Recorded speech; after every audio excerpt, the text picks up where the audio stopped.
We have a very special broadcast today. Very special broadcast today. Live from the spot is doing The Ghost of Bad Boy featuring Mace. And I appreciate everyone giving me time on this. Like I said, I am going through a tough time right now. Like I said, the podcast is going to be moving soon.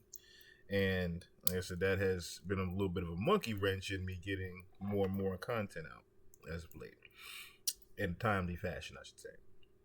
And this also took some time to do because it was one of those things where I kept running into rabbit hole after rabbit hole, and what I would find inside there was like, oh, things were very astonishing. Needless to say, things were very astonishing. Where's my phone? So I wanted to give a special shout out to someone that dropped a very good comment that got me through some hard times recently. Waves of Water. Thank you for your amazing comment. And we're going to continue to do quality over quantity, as well as we're going to always talk the facts over here and not sugarcoat shit. Because that's what we do. But without further ado, we are going to get into The Ghost of Mace. I would like to call Mace the living ghost that haunts Scrooge McDuck. That is Mace to me. He is the living ghost that continues to haunt Scrooge McDuck. That is Diddy. And how he has been doing it, I don't think a lot of you know how he's been doing it. He has been doing a lot of poking behind the scenes, and needless to say, he is the reason why he is the first ghost that we are going to do, because he has been the most peskiest one. let's just say that he's been the peskiest ghost, and the thorn in this nigga side now. So we're going to go back to the beginning, and not so far the beginning of Mace's career, but we're going to go back to a certain evening that Gene Deal spoke about. Now, if you remember, Biggie died in 1996, right? That evening, Mace would not attend that party. Mace was actually with Brandy. Also, what would happen to Mace later on that evening, I don't think Mace was well prepared for. And Gene Deal has went on record saying that Mace was possibly targeted. And Diddy had been quoted saying, they all gotta go. He got to go.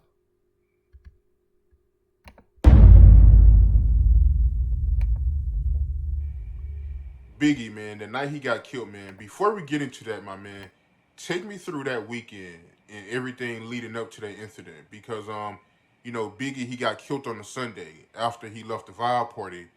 But I want you to paint the picture for us, man, and just take us through everything that happened that weekend. Because that Saturday, the day prior to Biggie getting killed, y'all actually went to a basketball game. I think Snoop, Dogg Pound, and Mace attended that game.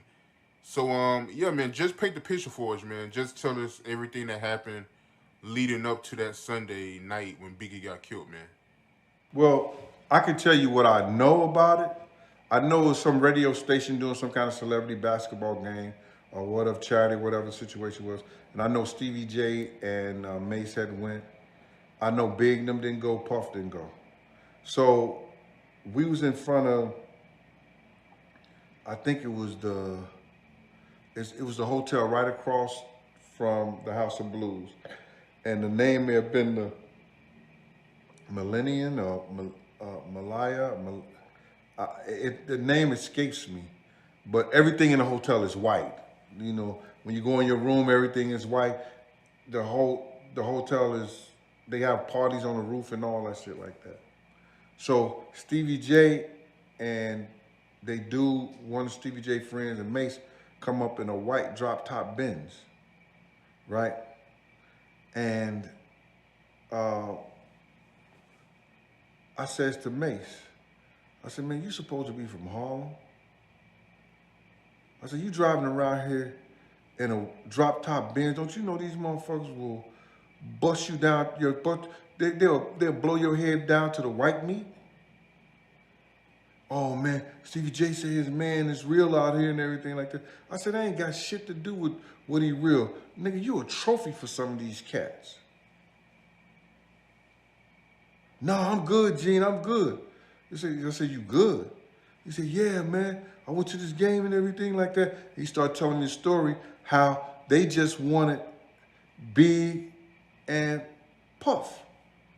The crowd was against them.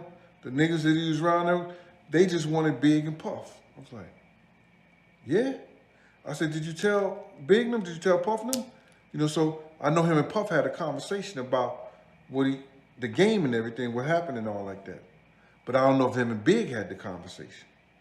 Because Mace knew that Big was leaving.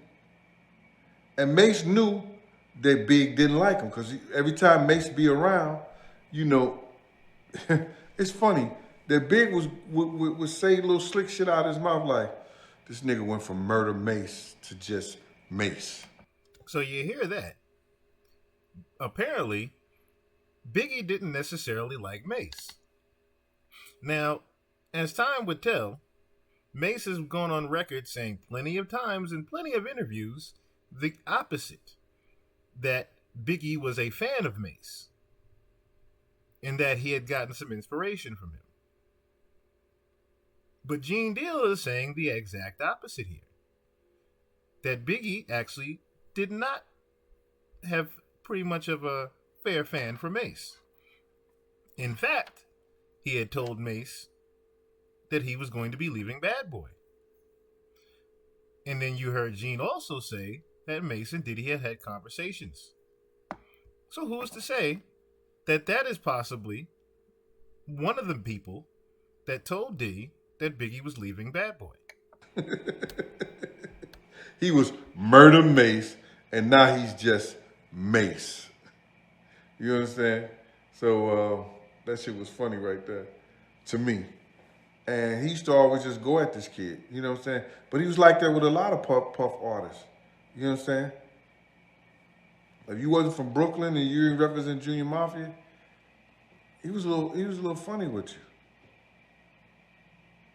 You know what I mean?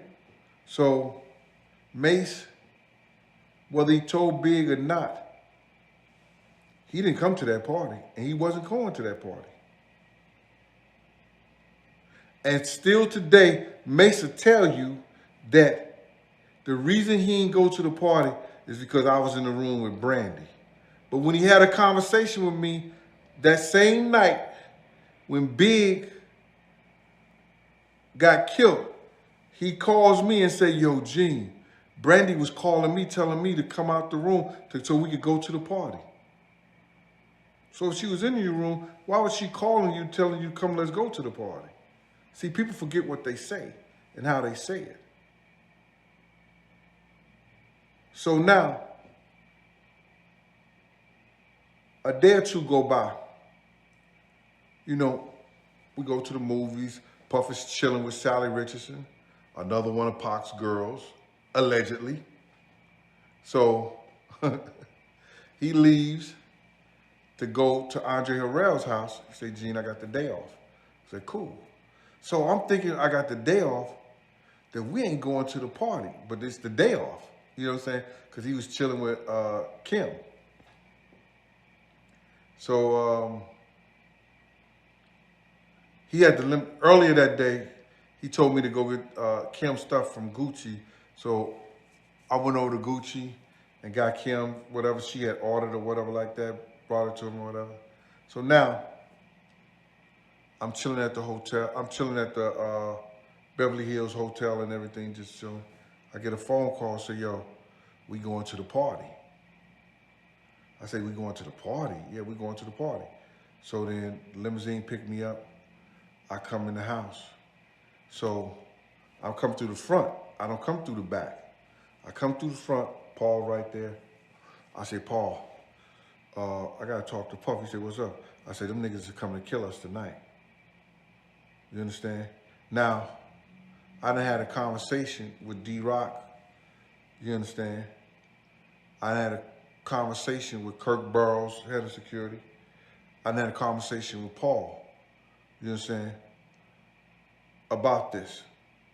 He said, so you gonna tell Puff? I said, yeah, I'm gonna tell Puff. So Puff come, I call Puff. He said, yeah, Gene. He's at the top of the steps. And I said, yo, Puff, I got some intel. Hey, what? I said, yo, some dudes gonna come and kill us tonight. They coming to this party, they coming to get us tonight. He says to me, Gene, I don't wanna hear that shit. If you don't wanna go, you ain't gotta go. Now, as far as I know, it's only 3 guns in the room. There's only 3 guns in the room. And all 3 of them are owned by me. Do you understand what I'm saying? Paul don't have one. D-Rock don't have one. None of those 11, 12 guys that was with us don't have no guns. So, when he says that to me, I'm feeling like shit. I go in the next room, it's a bunch of cats in there. There's Southside Crip named D-Mac, some few other guys, Chuck Bone, some of the people from the street team. Say about 6 or 7 guys all together. And it's this long wooden table and a telephone. So I calls the block, right? When I call the block, Sean picks up the phone. Sean picked up the phone. I said, yo, Slick there? And he said, yeah, he in the game room. I guess I could hear one of my friends named Shay. And she said, Sean, who that on the phone? Who that phone for? He said, Gene for Slick. So she came to the phone, right? And so I started talking to her. This is before Big got killed. So then next, Slick came to the phone, my man. So it's my god brother. I'm like this, yo, I got some information, bro, Not only shit Unique told me, he called from a Fed joint. Chaz told me that it's gonna go down, some shit gonna go down tonight, bro. It's gonna be some, maybe it ain't gonna be no, what he said? He said, it ain't gonna be no industry niggas. You know what I'm saying? That's what he said. This ain't gonna be no industry shit. There's some shit gonna go down like that. So then I talked to my man who was with Jodeci. And Jodeci wasn't coming to the party. You understand? And he said, man, y'all shouldn't go to the party either. He wouldn't elaborate or get into it, but you could tell from a conversation that wasn't a bad thing. That wasn't a good thing for us to do. So now, something just came over me, and I just started beating the table after I hung up the phone. And D-Mac said, what's wrong with you? I said, man, these niggas come to kill it. Y'all niggas laughing and joking like it's a fucking joke or something like that. Y'all playing like it's a joke. These niggas gonna finna come at us today. He talking about, we lock and load together. We lock and load together. I said, I don't see none of you niggas locking. I don't see none of you niggas loading nothing. Got up from the table, walked outside. Guess who outside? The Notorious Big, D-Rock, Lil C's. So this is the first time I've seen Lil C's all week. Other than the day when Big was leaving the hotel, after they got, put out the hotel for the fights and shit like that, the first time I seen those C's. So I said, yo, Big, some niggas gonna try to come kill us tonight, bro. Lil C say out his mouth, go head on with that old cop shit, Gene. You think you know everything. And I told that little nigga, I said, nigga, I know one thing. You need to get you a GED where they don't cheat you out your money like they did your man right here. You know what I'm saying? Talking to Big. That's when Big said to himself, Big said to me, yo, Gene, go ahead with that bullshit if I have Tone and D-Rock hold you while Lil C's get his shit off. And I said, all that shit sound good, it may make you feel good, but it won't be healthy. And next you know, Puff was coming out the door, said, come on, let's go. And that's when we went to the Vibe party. You know what I'm saying? Got to the Vibe party. I went up to the door before they got out the truck, and I grabbed Chris Lattimore, and I said, Chris, everybody's down there. Stuff like that. He said, yeah, tell them to go through. So 23 of us went through the door, and he guided them up where their table was at. Now, I think they only had 12 bottles of champagne left when we got there. And Puff told them to bring them all the champagne that they had left. So, got a few bottles, started giving to the girls on the other table that you can't see from the pictures we in. So then Big told Lil C's to go try to find some smoke. You understand? So Puff went up to the DJ booth. I'm with Puff all the time. So then Puff comes back and he said, yo, Gene, stay next to Big, right? So when he said stay next to Big, I took my gun out and put it up under my shirt and kept my hand behind my back like that. And D-Rock came over to me. He said, yo, Gene, I ain't never seen you look like this, nigga. I said, this shit is serious, nigga. It's gonna go down. It's gonna go down. So now, those C's bringing girls back, you know, and Big, they on the side, and they smoking with Big, you understand? Puff is bringing girls over talking about, yo, Gene, remember this. Remember her, Gene. Just like, he had brought like 3, 4, maybe 5 girls out the whole time, just coming back to, yo, remember her. I was like, yo, and then Big at one time say, yo, how the fuck is Gene gonna remember all them girls? You understand? So I took a napkin, you know, off the table, put my gun on, took a napkin off the table, took my pen out, and I put, I'll remember on a white napkin, right? So when Puff came over and said, yo, Gene, remember her. You understand? I said, what's your name, Ma? Just like that. She told my name, and then Big looked around at me, and I just put the paper up in front of his face, and it said, I'll remember. And that nigga just, he had a smile on his face, man. I still remember that shit from the day. The smile he had on his face when I did that shit to him. You know what I'm saying? So next thing you know, we hear the fire department is shutting down the place. So they turn the music off and everything. The perfect setup. Anyone who's played games with a video with a heist in it knows that sounds like the perfect setup. All of a sudden, the fire department comes, the fire alarm goes off. Now everyone's being rushed outside. So apparently, Biggie was being rushed outside to his killer from this disturbance. The fire department is walking through. I said, let me go downstairs and move the trucks in front of the door where we came in. So when Lil C said we was waiting on our trucks, no, you wasn't waiting outside, because when you got outside, those trucks was right there. We were going slow because Big was taking his time because the nigga couldn't hardly walk. He couldn't hardly walk. So now, they get in the car. So I'm thinking we about to leave, because we never stay at no spot once people get loaded up. Then Puff all of a sudden said, oh, Paul and them ain't got their car out yet. When have you ever cared about that shit? Let the motherfuckers catch up. Let's get the hell out of here. You know what I'm saying? We got cell phones. This night is an intricate part to the very next clip we're going to play that includes what happens to Mace later. They know where we going, because they had made it their mind to go to Steve Stout's house up in the hills. Now, it was 23 of us. Don't you know, it was about, I think, 11 or 12 of us that left. The other niggas had left, knowing the situation, They'd already left the party. It was all love in the party. That's what Lil C said. You understand? But 12 of our guys had left the party. Feel me? So now, we get in the car. Puff still going to get girls. Talking about, Gene, remember her. Gene, remember her. I like, yo, Big, what the fuck is going on, man? We need to get the fuck up out of here. Then Big said, that's your man.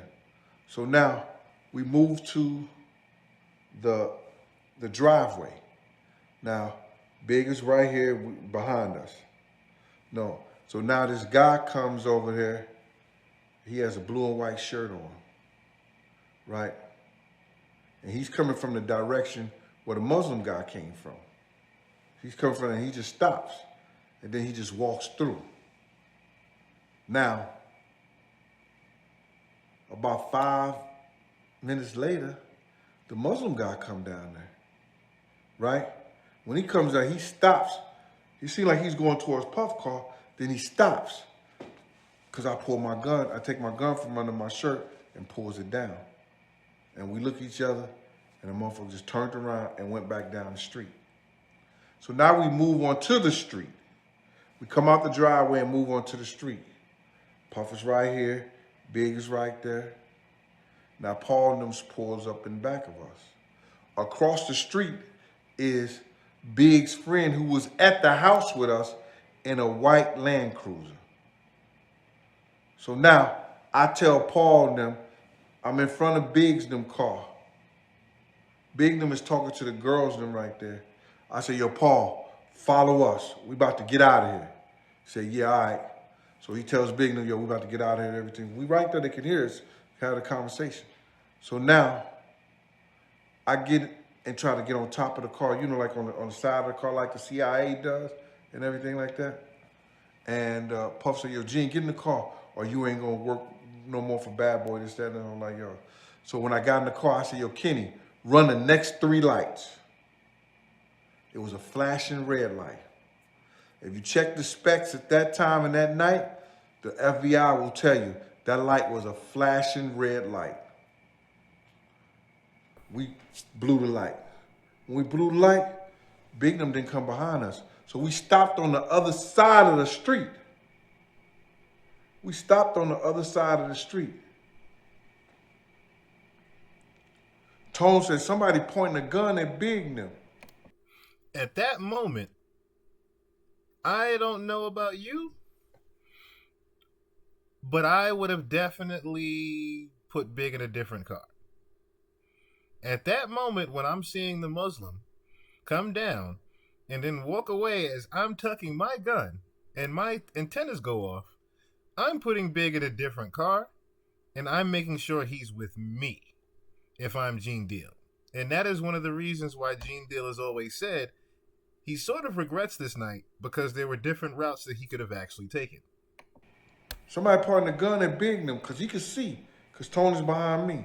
I'm sideways, you know, my legs is facing the driver because Puff had pulled his seat all the way back. I'm like, man, what the fuck is you doing? You understand? So me and him just had a heated argument. So I guess this, you know, he trying to show something to me. He trying to like get at me like, yo, all right, fuck you then, nigga. I'm gonna make your legs hurt or some shit like that. So I'm sideways like that. So when he said they got a gun a bit, I goes to open the door. Next thing you know, we heard pop, pop, pop, pop, pop. Kenny guns the car going forward.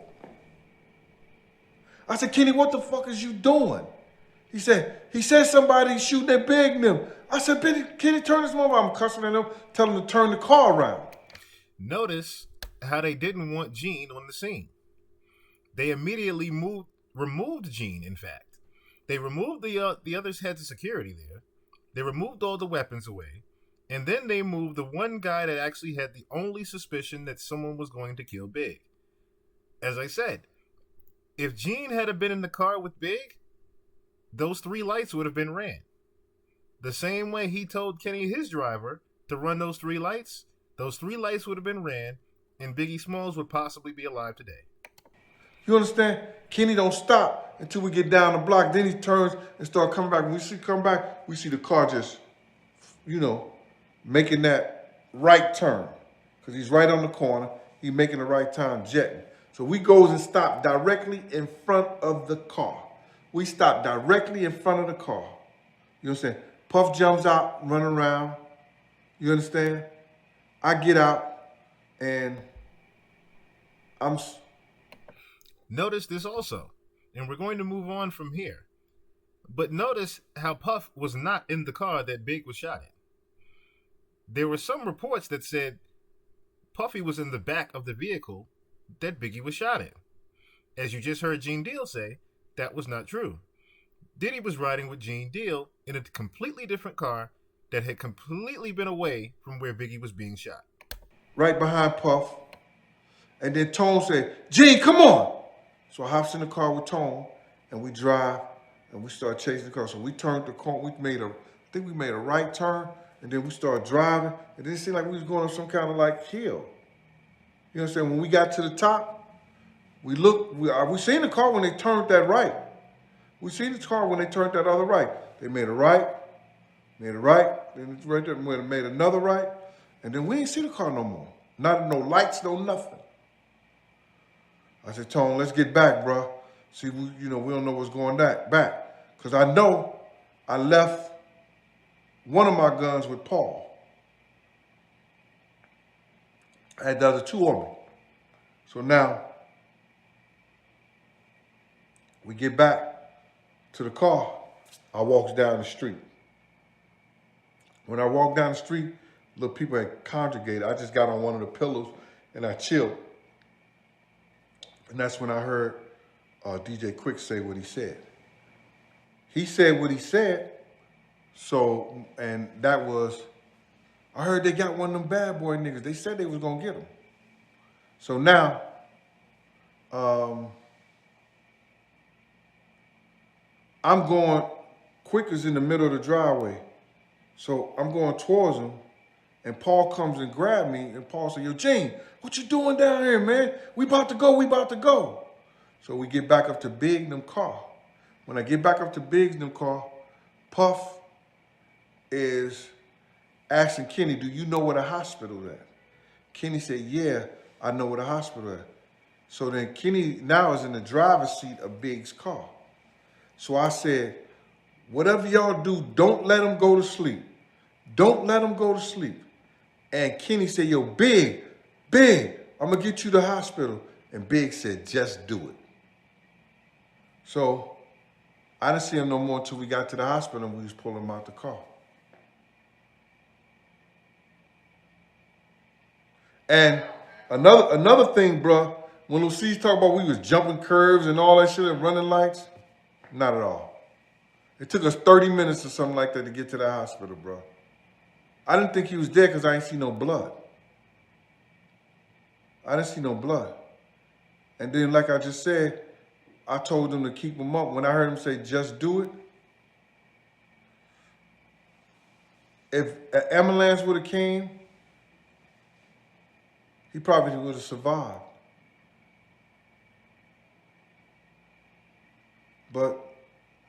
And it was an ambulance just around the corner on the other side of the museum. But nobody was thinking at that time. How was it like in L.A. for y'all when he was pronounced dead? Like, was y'all scared? Was y'all trying to get out the city? Like, what was the reaction after that? Okay. Listen to this part here, because this is going to play the intricate part in the next clip that we play about Mace. Yeah, once it was pronounced that he passed away. But before I answer that, I want to go back to the car scene, brother. You know what I'm saying? Because Lil C's told you something about that they ran to the back of the car. Them niggas ran down the street, bro. They ran down the street. And it's all right. It's all right. You know what I'm saying? They man put the car in park instead of driving off, because it's easy to push on the gas. And somebody on my program told me, say, yo, Gene, why would he put the car in park and let Big take those gunshots? And when he heard the first shot, why he just didn't push on the gas and leave?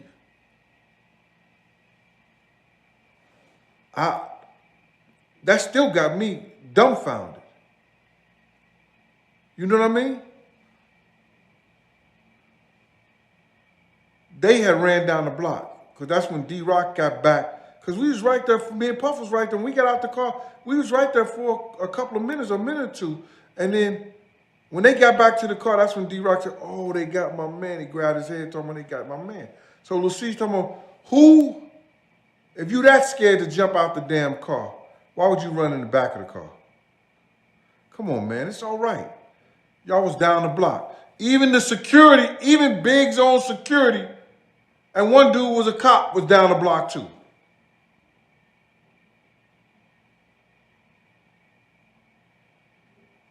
But to get back to you said something about the hospital? Yeah, I mean, when it was announced that Biggie officially passed away, how was it like for y'all in L.A.? Like, was y'all trying to get out the city? Like, what was y'all reaction when it was announced that Biggie passed away in L.A.? Like, was y'all paranoid? Yo, like, we gotta get out of here. Like, what happened after that? No, I had called Chaz before then. Chaz Williams, he was featured in American Gangster. Uh, I was over his security and everything like that. But he had a big team out there. He had a few guys out there. I called them, so they was coming to the hospital and everything like that. So I wasn't pretty much worried about anything because I know how strong Chaz is all over the country. You know what I'm saying? So, because he had a lot of dudes that he's Matula first cousin. You know what I'm saying? Shakur. So I wasn't pretty much worried about it because Chaz was coming to the hospital.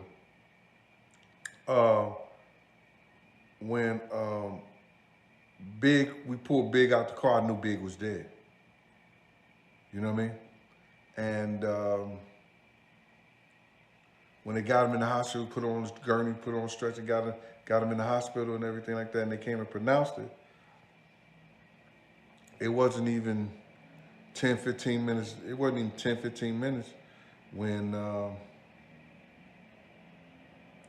Paul came and told me, said, yo, man, we got to get Puff to San Diego. They flying him out tonight. I said, what about Big them? They ain't say nothing. They was staying there with they boy, him and Lil C's. And I think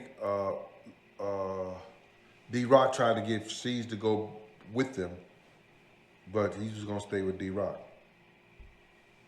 You know what I mean? So, if you notice, Big was left to die. And the only person that had a flight out of LA that evening was who? Diddy. The rest of Bad Boy was left behind. The entire rest of Bad Boy was left behind. C's and everyone else was left behind. Now, if you notice, Mace was not at that party, as Gene said. The entire night was described, and Mace was nowhere in sight. Doesn't that tell you somebody possibly knew something? Or possibly had intel on such thing? Well, let's analyze this. This would be what happened to Mace and why he wasn't at the A party. few weeks ago, Mace, he went viral over some comments he made about the night that Biggie got killed. He said that after Biggie got killed, over 70 Bloods went to his hotel room looking for him to try to kill him. And he said that she was the only one that came to his hotel room to get him. Well, Mace, was from Harlem. And when I seen Mace driving around in California with Stevie J and this other guy in a drop top white Benz, I flipped on him. I was like, yo, my man, you from Harlem. Don't you know these cats out here will tear your head down to the white meat? What's wrong with you? It's not sweet out here, bro. Then Mace said, yeah, I know. And he told me about the basketball game or something that he went to.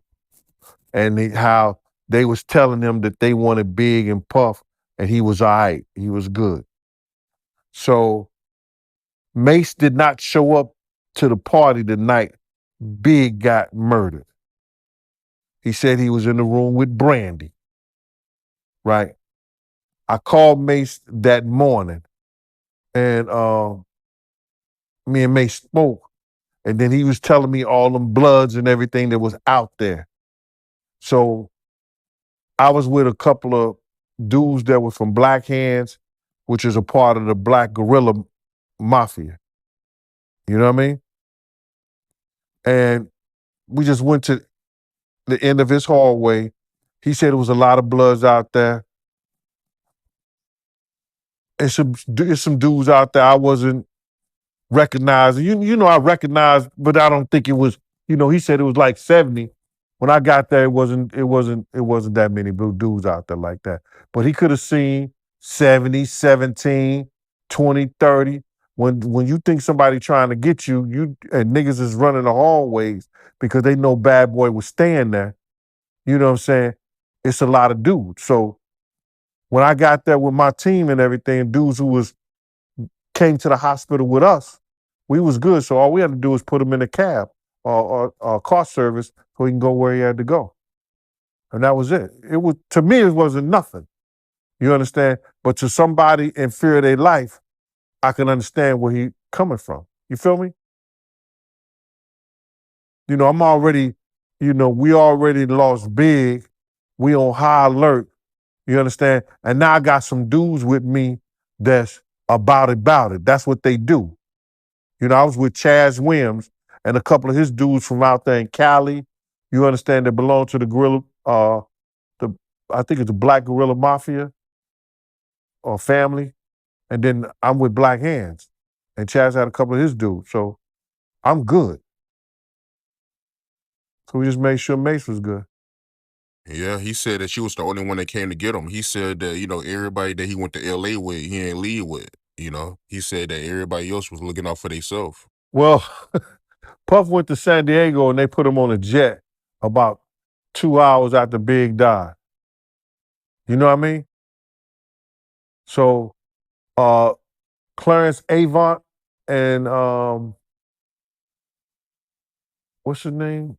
Clarence Avant and Andre Harrell made sure we did that. I was supposed to go on the plane with him, but I was like, nah, I ain't effing with you, bro. I'm out of here.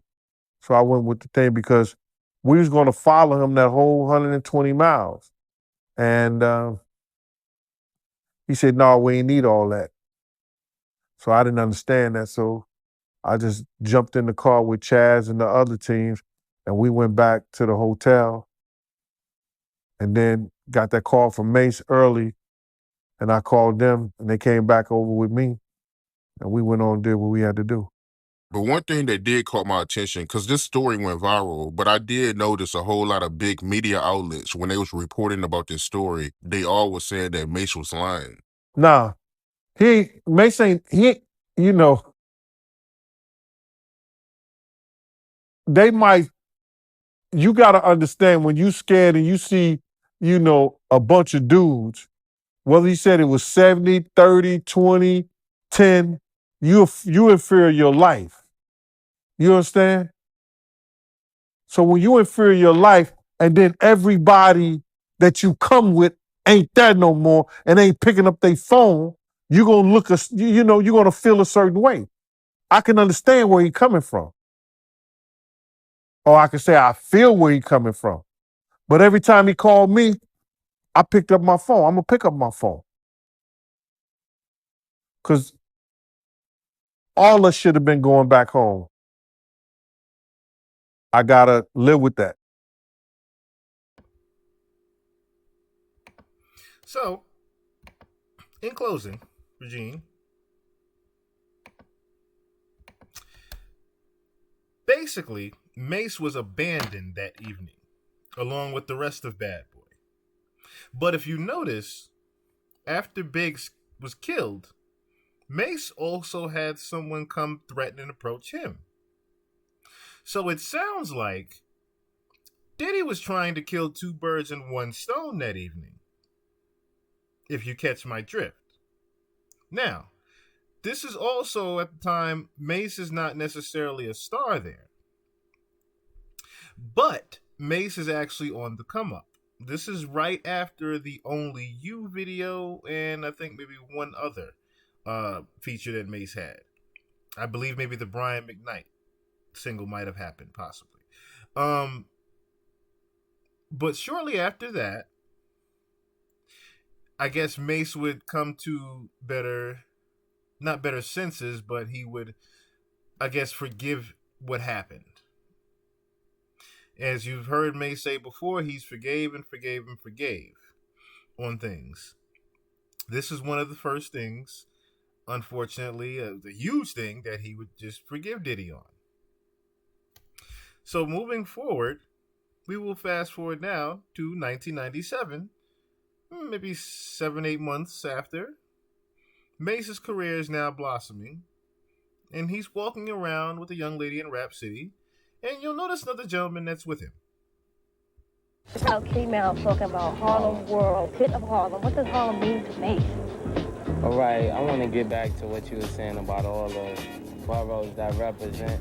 A lot of people was from Harlem, but they was ashamed to say they was from Harlem because there wasn't nobody basically saying I'm from Harlem, and Harlem is the town. So that's what I wanted to do. When I said Harlem, I wanted everybody to feel happy to say they from Harlem, and not say they from Uptown, because Uptown is basically Mount Vernon and the Bronx. See that guy on his shoulder, on his right shoulder? That's Cameron. Listen to what he says about Cameron. That's not Uptown. Harlem is not Uptown. So why does everybody think that Harlem is such a negative area? Folks that come from out of town are like nervous coming up here. Oh, can't go to Harlem. Oh, can't go to Harlem. No, Harlem is not the bad spot. It's the people who come here that's not from here that mess it up. Mm-hmm. Everybody from Harlem just want to get money, and they just want the good life. That's all Harlem is about. Harlem is about making money. That's why they call it money making. Did you think as a little boy in Harlem that you'd be having the good life at your fingertips? I don't know. Basically, I grew up with him, Cam, and Dre right there, and we all went to this school together. We all knew one of us was gonna be successful, but we didn't know which one was gonna be successful, but we basically stayed together. And now I'm the first one. He gonna rap and he gonna model, so we got our plan together. Okay, these thug models walking the catwalk. They look good, y'all, too.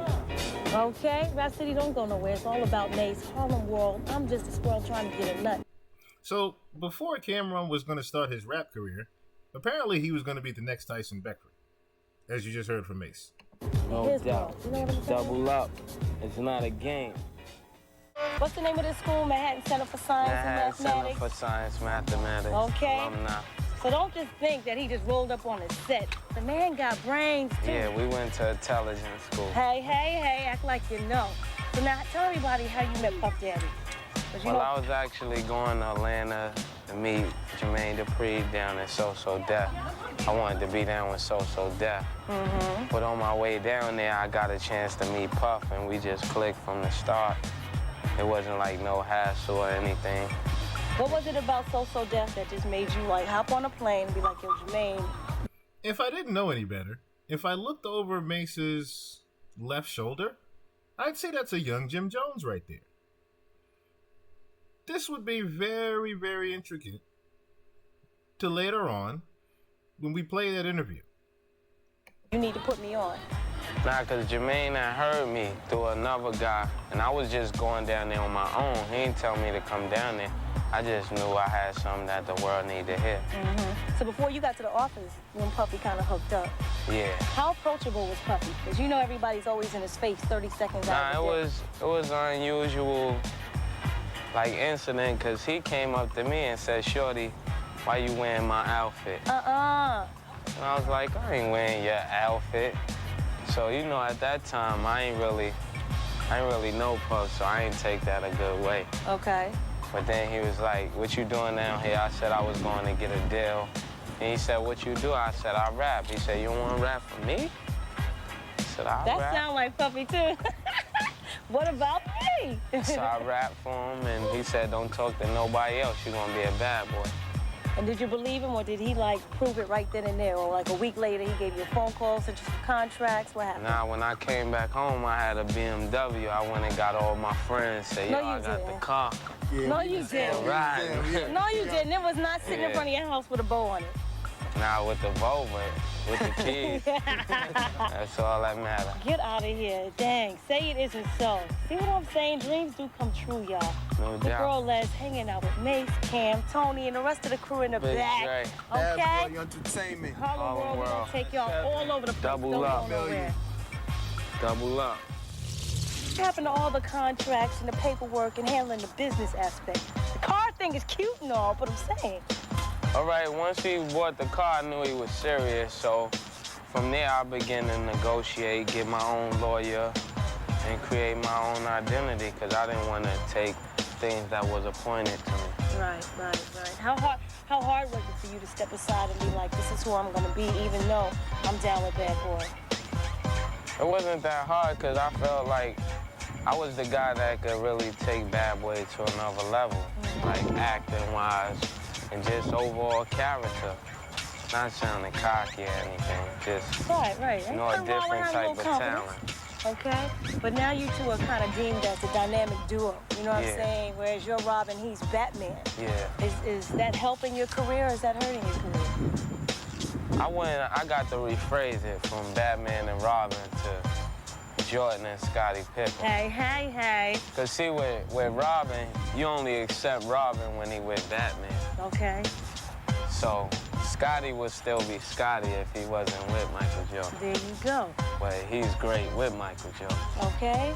Now, how much is Mace doing in regards to the tracks that we hear? Are you producing? Are you writing your rhymes, his rhymes? What's the deal? I come up with a lot of the material, and Puff is just the guy who got the vision. He got the overall vision, the worldwide vision.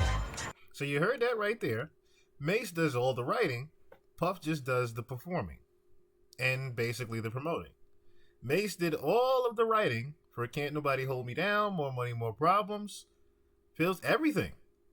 You know, all P. Diddy did was promote it. Like, I came up with the song, Can't Nobody Hold Me Down. Right. And he just took it to the next level with the video and everything. So I do my part, and he do his part. Now, I remember hearing you on the radio at one point. You didn't seem to sound happy with the situation. I don't know if you felt like maybe you weren't getting your props or the right amount of money, or is that true or not? Was I just not hearing correctly? Now, I just felt like at one point, you know, that a lot of people wasn't taking me serious enough. I felt like I was the guy that came with a lot of contributes to everything. And that being that he was Puffy, that he would get all the credit. It wasn't nothing between me and him. It was just how the world was seeing it. Right.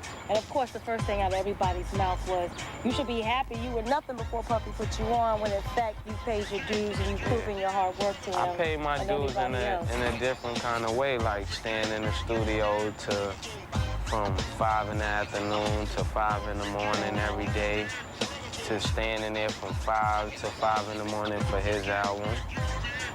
5 to 5 in the morning, trying to help Total with ideas, helping C's with ideas, helping everybody in the whole family with ideas. See, Rap City, don't get it twisted, man. Mace got 10 jobs just like Puffy and everybody else. No doubt. He's worth every penny that you spend on the album. Harlem World is starts right there. So don't go nowhere, y'all. We'll be right back, and we're going to find out what Cam is doing. So, in short, Mace was the main pen behind everything. He was the golden glove that had the golden touch, as I say. And he was not getting his just due credits for it. He was not getting paid for a lot of it. Now, he would go on record also to say that he was not paid for the No Way Out tour that followed right after Biggie's death. He went out for a good length of it, halfway through the tour. And then, for some reason, they didn't want to pay him anymore. Versi, top dog, the top one. Versi, what's good with you, boy? I'm in King. I've been in that contract for 16 years. Yeah, you been in the Bad Boy contract for 16 years? Yeah, the other day he let me out of it, so. Okay, so did he finally let you out that contract? What took so long, you think? I don't know, I guess he was feeling good that day. He was feeling good that day, right? So whoever made him feel good that day, I owe them a thank you. Yeah. So I want to say thank you to whoever made them feel good that day. Okay, so you're a free agent, so we got to find out. Yeah, with Puff for years, so that's what makes me hard to deal with him because I know everything he knows. So that's why we kind of bump heads. The history of Bad Boy is so rich in riches and it's so rich in defeat. And I just happen to be the one. Rich in defeat. I mean, just it seemed like everybody that was on that label, something really bad happened to, other than me. Yeah. So I think it says a lot. Versi, top dog, top one. Versi, what's good with you, boy? I mean, King. Which I always wondered, and that is why I played that clip. I always wondered, why was Mace the main one that had the leverage over Diddy, and why he was always kept alive? Now, as I said, he did the No Way Out tour, but was not paid significantly what he was supposed to be paid anyway. So I want to play for you guys Mace talking about that himself. Versi, top dog, top one. Versi, what's good with you, boy? I mean, King. I want to also put out that this Versi Presents Mace television channel, shout out to Versi, by the way. Because if you notice on a lot of this channel, these are all the subliminals that Mace have been putting out for years. When I did the tour with Diddy, I was basically doing it pro bono, or I was doing it for free at first. And it was like everything in my life, I have to make this drastic stand to get paid from it.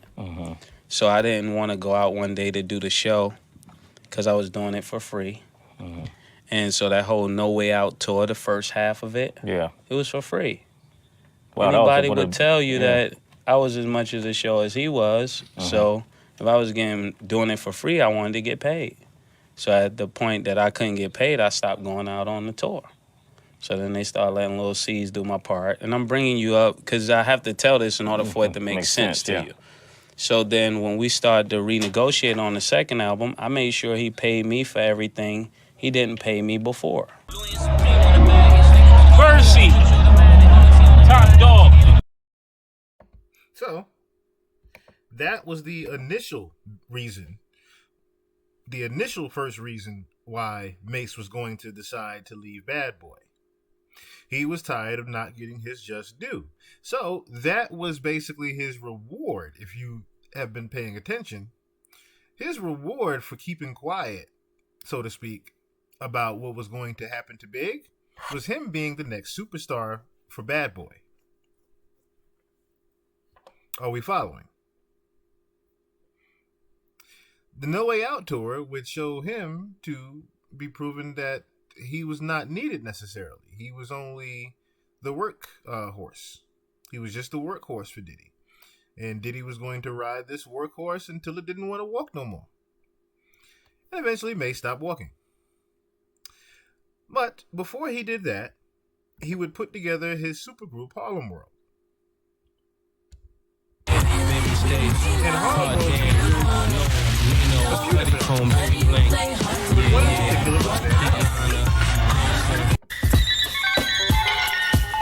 I feel great because I got like a whole bunch of older brothers just watching over me, making sure I'm in the right direction, making sure I'm moving with nothing but positive energy, always over my back, making sure I'm doing the right thing at all times.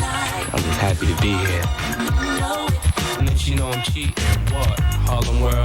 Harlem World, the click. My style's like, I'm here like for the kids, party tracks, all the kids that's mainly in school, moving with nothing but positive energy, and still in school right now. That's what I'm basically here for the ladies. Gigolo, man, I get that name, of course. I had that name from childhood. I don't know why. Well, I know why. I came from dealing with a whole bunch of females. And what I bring to my group, the Harlem World group, of course, I bring some ladies, of course. But as far as my style, I got like a universal style, and I bring a little bit of veteranism also, because I had the chance to go on the road with Mace, and I bring life to the group. You know what I'm saying? I want to take a quick few seconds of moment of silence for this gentleman right here. Rest in peace to Hoodie Six, who was killed in a tragic car accident years later after this.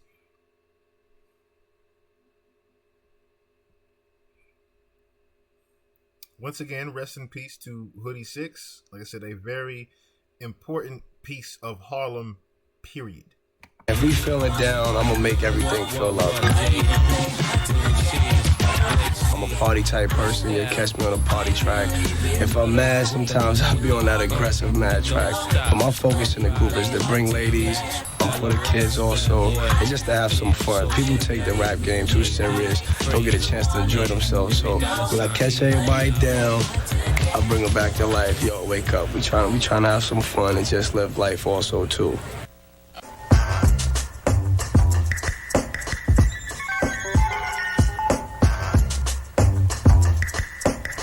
These two is mainly like the street part of the group. I just feel like Loom is like the overall rapper. He's the most lyrical one, like in my eyes, you know what I'm saying? So everybody is not here for the kids.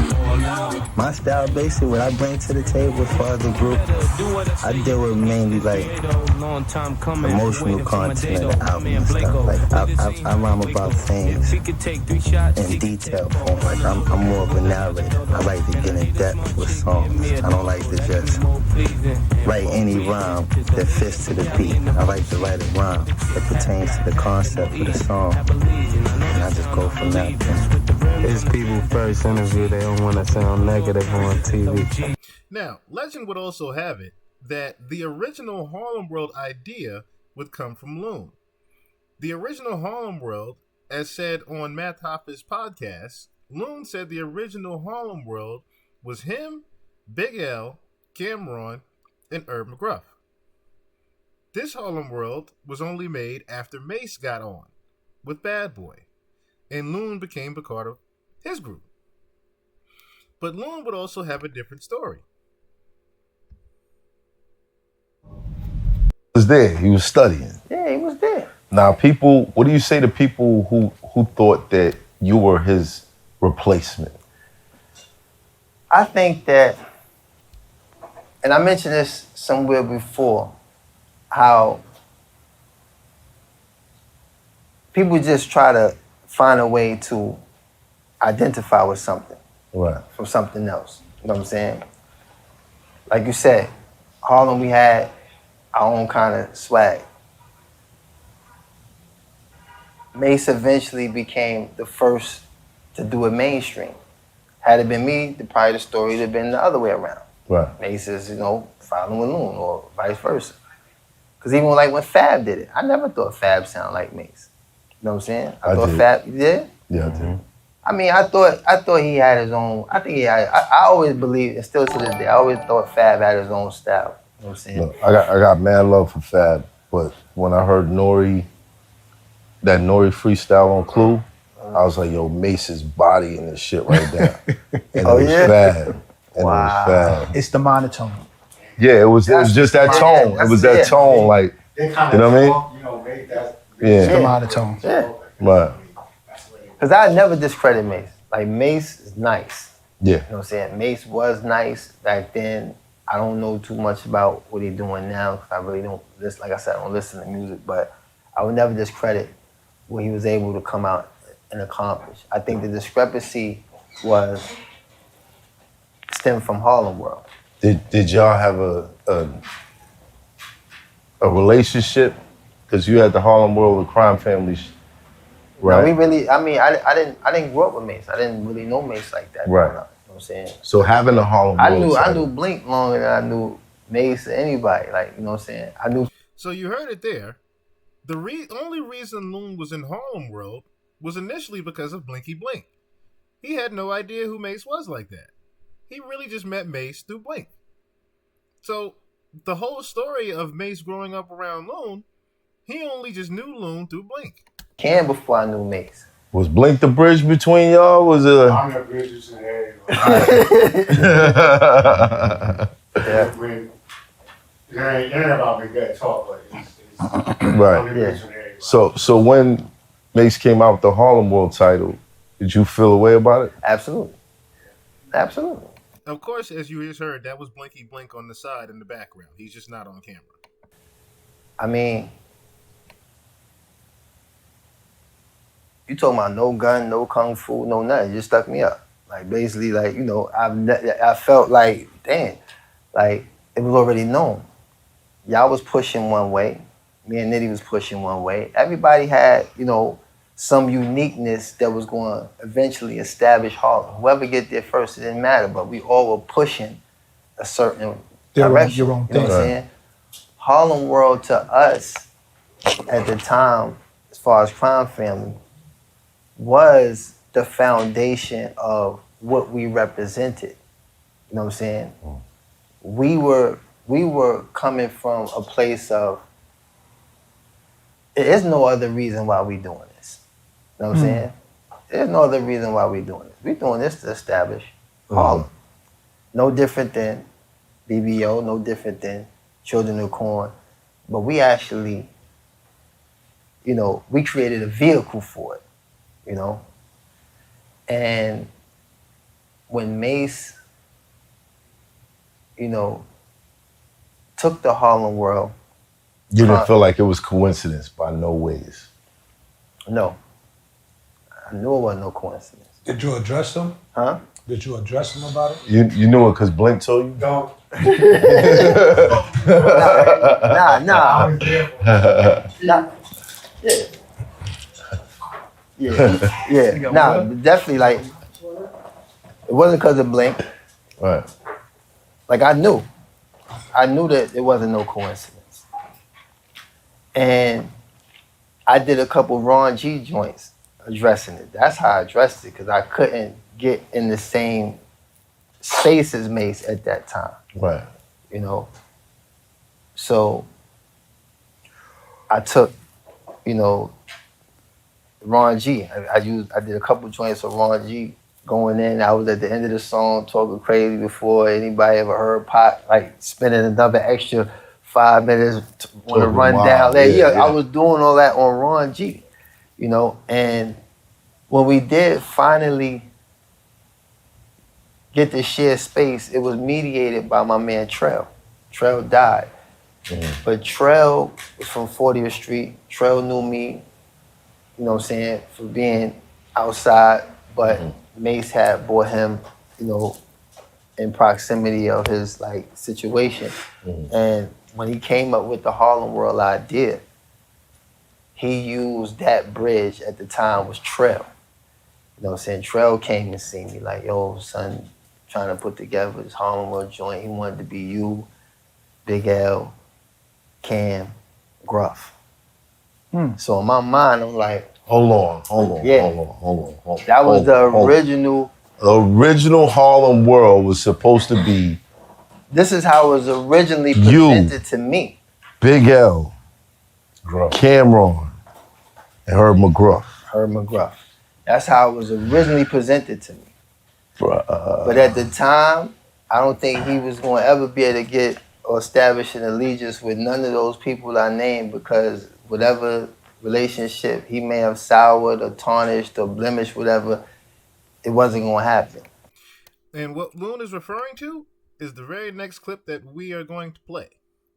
Because what happened behind the scenes was that Mace was going to leave Bad Boy.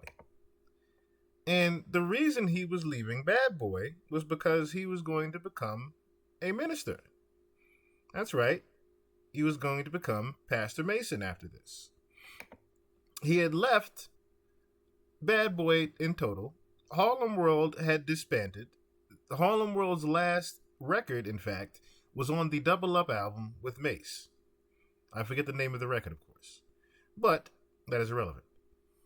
Their last stance was on the Double Up album. And Harlem World would soon disband after that, mainly because the affordability. Mace could not afford Harlem World to stay together. Reason why he couldn't is because Harlem World came out of Mace's own pocket. One of the reasons Loon also had a discrepancy was because he could not get paid from Mace. So, guess who ended up being, as you can see what the clip is, people thought that he was going to be his replacement. In hindsight, he sort of was Mace's replacement after Mace became a pastor. Not necessarily in similar styles, as he said in perception-wise, but Diddy had to find someone quick to be a protege and new ghostwriter for him as well. And that is where Loon ended up filling in. Loon had the Need a Girl, Part 1 and 2, he's featured on, as well as a few other records he's featured on with Diddy himself. But notice Loon never had the big single for just him, because he had to be side by side with Diddy, again, to replace what Mace had been doing for Diddy for years, which was establishing and helping Diddy's career. And that's why Loon also left the bad boy business, because he started to notice the same thing that Mace had noticed, that Diddy was only using him to leverage his own career. He had no intentions in furthering his own career, as far as Loon's concerned. Now, as I said, this time would play an intricate part in why Mace had to be supposedly ran out of Harlem.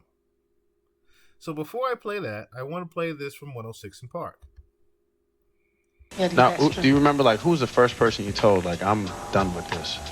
I think Puff was the first person I told. What was his reaction? What did Puff say? I mean, he was actually real supportive. I thought he would be the opposite, but he was like, if God told you to do that, you really need to do that. Definitely. Wow. All right. Supportive. That's what it's supposed to be like. But what? You spoken to Puff lately? Y'all talk or what? Well, actually, we not really on speaking terms, but, you know, I still pray for the dude. And you heard that. He had told Puff what was going on, but they were not necessarily on speaking terms. Meaning, Puff subliminally had a negative connotation to him even leaving Bad Boy and becoming a pastor. So, abruptly, I would say. Now, we all know Diddy is a very petty person. Even further, let's also put in perspective of the big picture here. All of these gentlemen are from Harlem. When we talk about Loon, when we talk about Mace, when we talk about Diddy himself, when we also talk about Cameron and Jim Jones, all those gentlemen are from Harlem. Okay. I prayed it all as well with him. Yeah. Okay. Well, P. Diddy's supposed to be releasing a gospel album. What came to your mind when you heard that? What thoughts did you have? Y'all want me to answer that? I mean, yeah. I mean, can RuPaul put out a gospel album? But don't you think that everybody can express themselves? Definitely. And if he, they can. You ask me, I'm just answering how you. And as you saw, Mace tried to throw a little shot in there, but the powers that be, of course, and on the show, weren't necessarily feeling that shot. Which, if you notice, the very next thing that would happen with Mace would be this. Mace is here. Welcome to the show. One thing you mentioned to me is that one of your biggest regrets at that time was that you fell out of touch with Cam. Yeah. All right, and that because, you know, back in the day, Mace and Cam, they were teammates together, they were best friends, always together. And what had happened? And just cut to the chase. Well, actually, one thing happened, and I'm going to be straight to the point. We were actually in I think it was Hit Factory, and I did this song with Cam called Horse and Carriage. Everybody knows it. I did this song, and then, you know, I asked him that, you know, that I be paid for doing a video and doing a song with him. He took it so personally? I was telling Cam, you know, either you get the money or I get the money or we split the money. But being that we're some young dudes from Harlem, we're going to get this money and we're not going to let, you know, these guys from Brooklyn take the money. Because me and Cam, we played basketball together. We cried when we lost together. I knew him when he had the flat top. You know, he knew me when I had the bald head. We was, 110 pounds. So we knew each other way, way back. So it was really like, I helped him get his deal. I got him his deal. I got him the 600 that he first had, so a lot of things was that I've with The done. Rock or was that with Epic? No, that was with Undias. On so Epic. at that time, I took him to Big House, got him his deal, brought him on the road with me, paid him and Jimmy Jones to go on do shows with me. I figured you out, Mace. I've been trying because I can't see why Let's you get to the meat of it. Yeah. Are you coming back to get the people's ear so you can expose some of the things that are going on in the industry and some of the things that are even going on in Bad Boy and the record labels and just people in general? Is you are intelligent. Yay, envy! You are intelligent. It took all of these conversations for somebody to actually get it. Until I have the people's voice and I'm in their ear, I have nothing to say to them. If I would come back just preaching to them, with them not seeing me for 5 years, they would run away from me. Well, aren't you fearful of your life if you expose something that you're not supposed to? And dudes are dying out there. Like, they will kill you. Well, actually, I can't be killed. Why can't you be killed? Why? I can be killed. Just like you have somebody that walk around with all type of protection and guns and police and CIA. Big shout out to G Unit. I have like angels all around me. Nothing can happen to me. I don't wear no bulletproof vest. I don't need no police. Can't nobody do nothing to me. Jim Jones is on the phone. You want to talk? Yeah, I would love to talk to him. Bring him up in the room. Hello? Before we let that play, listen to what Mace said. He feels that he can't die. He feels he's untouchable. Again, this is right after he becomes Pastor Mace. So that tells me one thing. Mace has now tied himself with connections that has made him very, very protected. And he's assured himself that nothing can happen to him. Neither Diddy can touch him or anyone in Harlem can touch him. Which begs the question, what ties did Mace necessarily have after he left Bad Boy? Hello? Hello? Good morning. Good morning. How are you? What's up? Nothing much. Mace is here. You wanted to speak to him? Yeah. What's poppin'? Where you at? Right here. Hey, Jimmy, you're on the line. You're on live. You're on live. Talking foolish early this morning. Who talking foolish? Why you don't tell the people the truth? Tell them the truth about what? Let's start with the book. You was fabricating the book. What's fabricated about the book? My man publishing money. Don't you owe him some money? You saying people's name all in your book. Second of all, we went on the road with you, but we left because you wasn't giving us no money, so we went and got money. And right now, we the Scissor Boys, $250 million. You ain't heard? I wasn't giving y'all money. That's you on the line, Betha? Yeah, that's me on the line. Betha? Yeah, that's me on the line. You already know why you left Harlem. R.I.P. Baby Man and R.I.P. Pop Lottie. That's why you left Harlem. You ran up out of there, Betha. I moved from Harlem before that. Did you have a congregation in Atlanta? Did you leave your congregation down there? Or did you backslide? Which one, Betha? Because you're saying, this is me. I don't care what you say on the radio, but this is me. I know you. I know you too, sir. Don't play with me, brother. Ain't nothing changed. You know, I put you in my goofy category. Off with your goofy. Don't play with me, man. Ain't nothing changed. God forgive Jimmy. What happened with? Tell the people what happened with Lottie. Did Lottie escort you out of Harlem before? All right, I need to find out. Who are these people that would? Who are these? Baby Man and Pop Lottie. Ask them about that, Miss Jones. Ask them why. Who are they, Mace? They're actually two guys that passed away because of foolishness. Listen, where's all our? They got killed over jewelry? Yeah. Not actually over jewelry. What happened to the belly? Didn't they have some money on you back in the day about some chains? And don't play, man. You know had money on man. me? Goon Squad. Don't play goody goo. So somebody.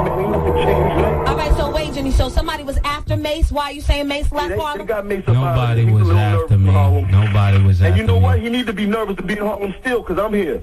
Feel me? And that's like I got a meeting early this morning. I'm on the way downtown too, so I'll be in the area. I hope he got some of them boys with badges or something, because I will do it to you, Duke. You dig? Ain't nothing changed, man. I don't like you. You should have not came here and opened your mouth about Cam. You should have just kept doing your music and preaching. Go get a congregation. Smell me? I'm going to be on the way to church, because that's my album. On the way to church, That's my album. I'm gonna meet you on the way there. Smell me? Jimmy. Word. And you already know what it is, man. Don't play with me, Beffa. Smell me? It's gonna be hard for you partying. I forgive you, sir. You smiling? Ain't nothing funny, man. I'll put some dentures in your mouth, boy. You smell me? And I'm talking tough, because I do talk tough and I do tough things. Smell me? Wow, they know me here now. changed, You've been sir. going a long time. Smell me? Don't play with us, brother. It's Dipset for real, Bird Gang. Swerve on you. You heard? Wow. All right, be out of here. Go back down to the congregation and preach. Go give your wife a kiss. Go get some kids, baby, because this is the wolf territory. You heard? We out of here. Goonie Goo Goo's Goonie, baby. Call me One Eye Willie. Jim Jones, Capo Status. Album in stores August 24th. Holla. It's on the same day? Wow, August 24th. Welcome back. So, as you would hear, Jim Jones called in very irate, saying that he wanted that they owed some type of publishing for Cam and his name being in the book Revelations that Mace had put out, which is very hard to find. It's very hard to find a copy of that book, actually, and I think I need to try to find that. To note, Jim also mentioned the Scissor Boys. If you remember back to What You've Been Drinking On, who was in that video? Diddy. If you remember in the Ballin' video, who did you see? Diddy. If you haven't noticed, Diddy played an intricate part in those two getting their scissor deal.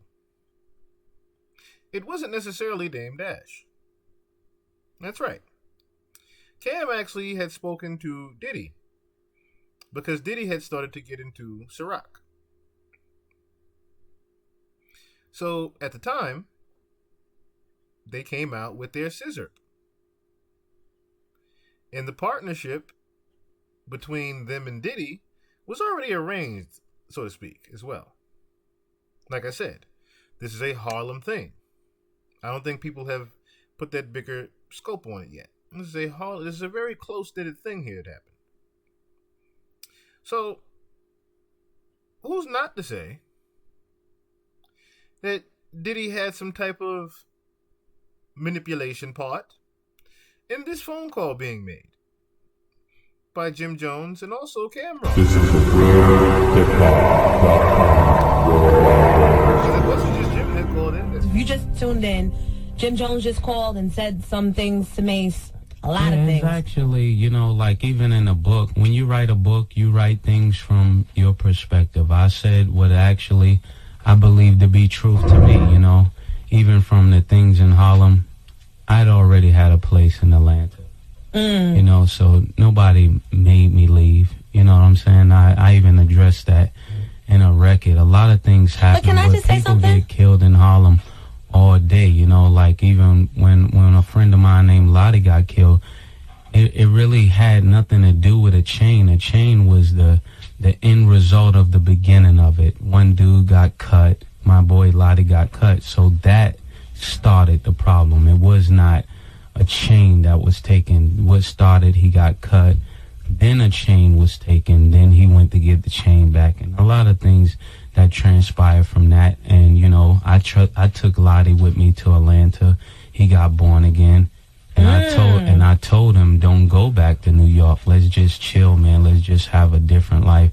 Because people grow up and people mature, man. It's like what they talking about is nonsense, man. I really don't have no time for that. I saw you behind the scenes just now when we were after the phone call. You were praying. I was praying actually for Jimmy because he I love them dudes, and it's just sad when people don't understand. Cam is on the phone actually now. Would you like to take that call privately? Yeah, I would. I mean, however you would like to talk. I just don't want to talk about no nonsense. Like want to know how people doing, how their family doing. Yo. Good morning. How you doing? Yo, what up? What up? Yo, I'm just saying, why are you talking about 50,000? You was gonna split and we was going to Cancun. Like, just tell the truth. Like, I didn't talk about me and you splitting 50,000 for Cancun. There was no split money involved. And No, then I on didn't top of ask that, you just called me last week and asked to do an album together. You ain't say nothing about that, did you? That's not the question I was asking. All right. You said what's up with you and Cam. Tell them how you called my phone last week and said you want to do an album with me. Which would actually be a good look. I said the people at Sony wanted to do an album. No, you didn't that's say not that. the You're question. lying. See, that's why I can't talk to you. You said, let's do an album. You got a deal. We all call it blah, blah, blah, whatever. I'm just not into the lies. I'm not on the radic and crazy. I'm just into the truth. And that's it. Like, you talk about this, you know, only thing you did, yes, you took me to Big House and you broke out on everybody and left. And that's what you're going to do again. I'm not stupid. Like, that's what you do. You feel me? So I'm just saying, like, just tell the truth. If you're going to talk about something, tell the truth. Don't talk about 50,000 in Cancun and we's going to split it and you said this is business. None of that occurred. None of that happened. Well, actually, he said that there was $50,000 he was asking you for to appear in the horse and carriage video. Me and him never discussed anything. That may have been true. Me and him never had a verbal conversation about any of that. So at the end of the day, my thing is, when you left, we did what we had to do. We got it popped. You come back and say what you want to say and lie about it. Like, you talk about business. Where's the publisher for putting people's name in the book? You put people's name in your book and tell people business like you don't need, like people want their business out there. If you want the truth, read your own book. How about that? And then it'll tell you what's the truth. I read some of your book and they got somewhat the truth. But business is business. Where's my publishing? You can't put people's name as lives and so on and so forth without authorization. You can? That's business. Can you get, so you get sued for that, I guess? You can, but I wouldn't take it there because I'm not a chump like that. You feel me? But yeah, I could take it to that point if I want to get my lawyers involved. They already asked me about that, and I said, nah, I'm not on it like that. But at the end of the day, you talking business this and business that. We made a quote, like, let me tell you something. Far as the most business done, we're going to make $150 million off liquor by December. That's business. All this music and y'all running around, hyped to come back and music. No, music is whack. That ain't even no real money. Notice he also keeps bringing up the scissor. Also, he just mentioned that music is starting to decline with money. Now, I believe this is around 2005 or 6 or so. No, actually about 2002. Probably 2002 when this happened. But Actually earlier. It's actually earlier than 2002. But anyway, notice how Cameron is also saying that music is in a decline. He keeps bringing up the scissor that he's going to bring in $150 million off the scissor as well. This is just very telling to me that Cameron isn't saying that anything that Mace said wasn't true in the book, but more or less he's more concerned of why are you mentioning me in your book at all? Which just begs the question of, what was in that book that Cameron didn't necessarily like that was actually true about him? Do it because I'm nice. You feel me? So at the end of the day, I just want you, Mace, to sit back and tell the truth, brother. You know, I wish you the best. All I said was about 50,000, and I wasn't you didn't have a conversation about that. I'm not saying you did. I didn't say that I had this conversation with you. Cool trip that you just said. Me and you never talked about splitting it. Me and you never had a $50,000 conversation. So for you to sit up here and lie, that's a lie, and you're irreverent. You're irreverent on the radio telling lies. We didn't talk about no Cancun. We said that the people at the record company will take the money and go to Cancun. You said rap is the devil and you're rapping? When did he say that? At his speeches at church. At his church, when he does his speeches, rap is the devil and blah, blah, blah. I saw it on tape, and you're rapping. It's on tape. Do you feel that way, that rap is the devil? No. Oh, my God. Cam, can you hold on a second? Go get Jim Jones' album. The Reverend's lying up there, man. I wish you the best of luck, though. You have a beautiful career and a beautiful life, baby. Stop lying. Wow. Well, actually, in defense of the statements Cam made, I believe you did say that you guys, when he came to you to ask you to appear in the video, you asked for $50,000, and you guys had even discussed, or you had told him, you got to pay me, because if you don't pay me, they've already allotted that money at your label. It's going to go to somebody at the label. And so that actually, I never said that me and him was going to Cancun. What I actually you didn't said say that. You was said someone that at the label they was would going to probably take the money use it to go to Cancun. Right, but They you heard did what say they that you wanted to guys, hear. but you did say that you talked to him and said, man to man, we could even split the money. Yeah, after You did the say that. problem, we did talk about that. I mean, when people are like, I cannot not express the truth and talk about things because they're sensitive. I don't have no problem with Cam or with Jimmy. They make their money. I make my money.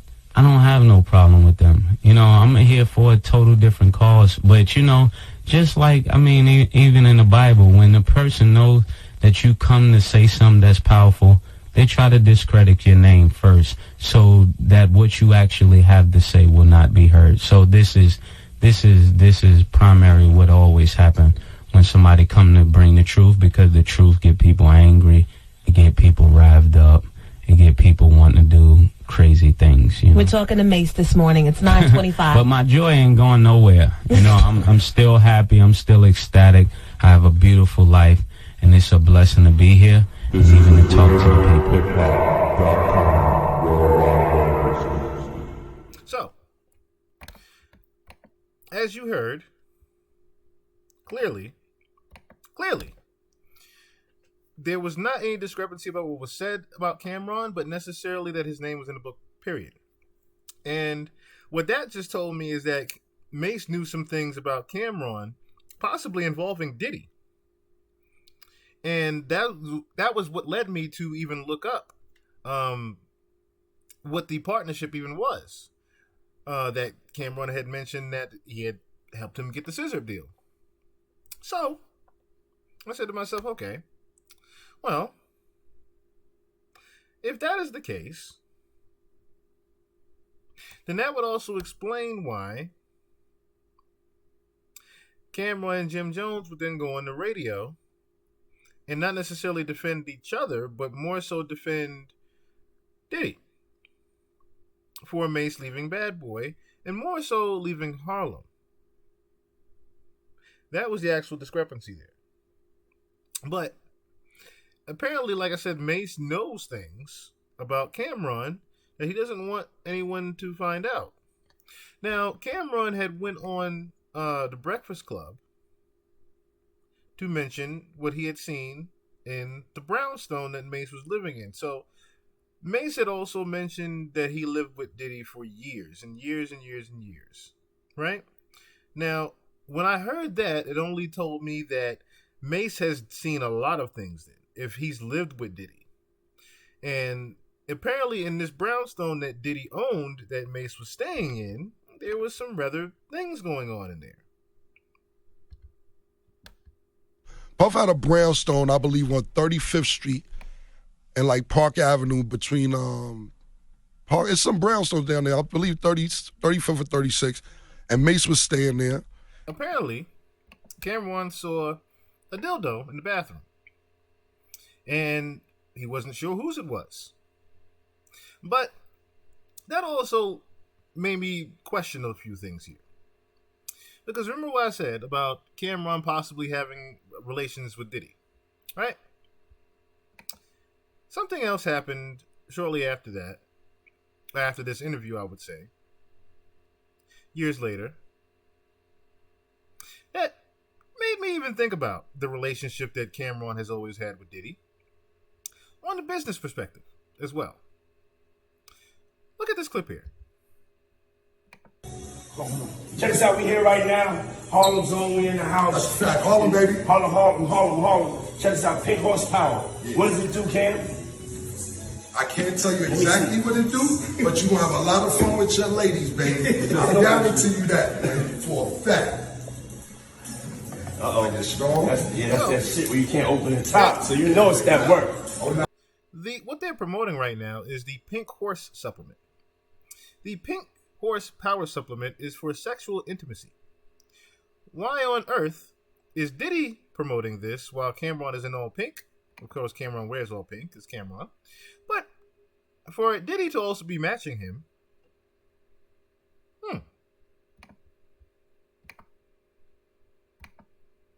I wonder. Check us out, we here right now. Harlem's on, we in the house. That's a fact. Harlem, baby. Harlem. Check us out, Pink Horsepower. Yeah. What does it do, Cam? I can't tell you exactly what it do, but you will have a lot of fun with your ladies, baby. I guarantee you that, man, for a fact. Uh-oh. It's strong. That's that shit where you can't open the top. Now, why on earth does both of them have one? That's one thing. We'll leave that for a later on assumption. But, like I said, it's kind of eerie, kind of suspect, that Diddy is promoting your Pink Power supplement, considering the allegations that he is in right now. I'm just saying. But it doesn't stop there. Like I said, with the interesting relationship between Cameron and Diddy. So, during a special IG Live that Cameron was doing from Diddy's yacht, he decided to promote It Is What It Is and call it the It Is What It Is halftime show Dipset Bad Boy. It may.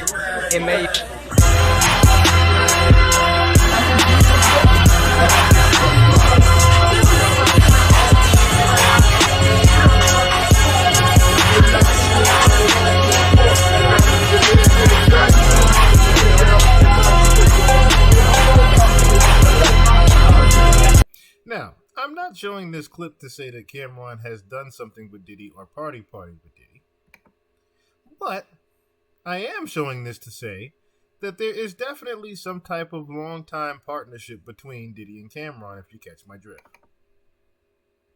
Go. Let's go. If you want to, He said you did it with me. I didn't do it with you. But well, the I craziest got what line you I've said. ever heard in a rap song is "I was murdered, P Diddy made me free." What is that about? Niggas on. What is that Oh, line you starting off. about? I was Okay. murdered. I'm bringing your album back, your first album. That wasn't me. I had nothing to do with that. You had a lot of quotables in there. I had nothing to do with it. But I'm saying, you know what's going on now. Yeah. So you was partying? Was you partying? No, I wasn't partying. All right. We good. But I see what type of time we on today. Mm-hmm. Okay, so. And as you clearly heard, Mace said he was not into partying. But as you can hear through the chuckles, somebody possibly was back in the day and didn't realize what they were getting themselves into. That's right, take a good puff of that Blunzer. But moving right along, Mace would also leave. Now let's rewind a bit. Because, like I said, that's the Is What It Is podcast. Let's rewind just a little bit here. Mace has now become Pastor Mace, right? He's left Bad Boy. The Cameron, Jim Jones radio incident has now happened, right? He leaves. Comes back in 2004 with Welcome Back. He's excited, so to speak. And rather interestingly excited to talk to Diddy for some reason. I think that was probably I'm not going to say the fakest thing, but it was definitely one of those things where I said to myself, I wonder, what is Mace's real reason behind him coming back right now? What would be his only reason to really come back right now in 2004 when he's already left and become Pastor Mason?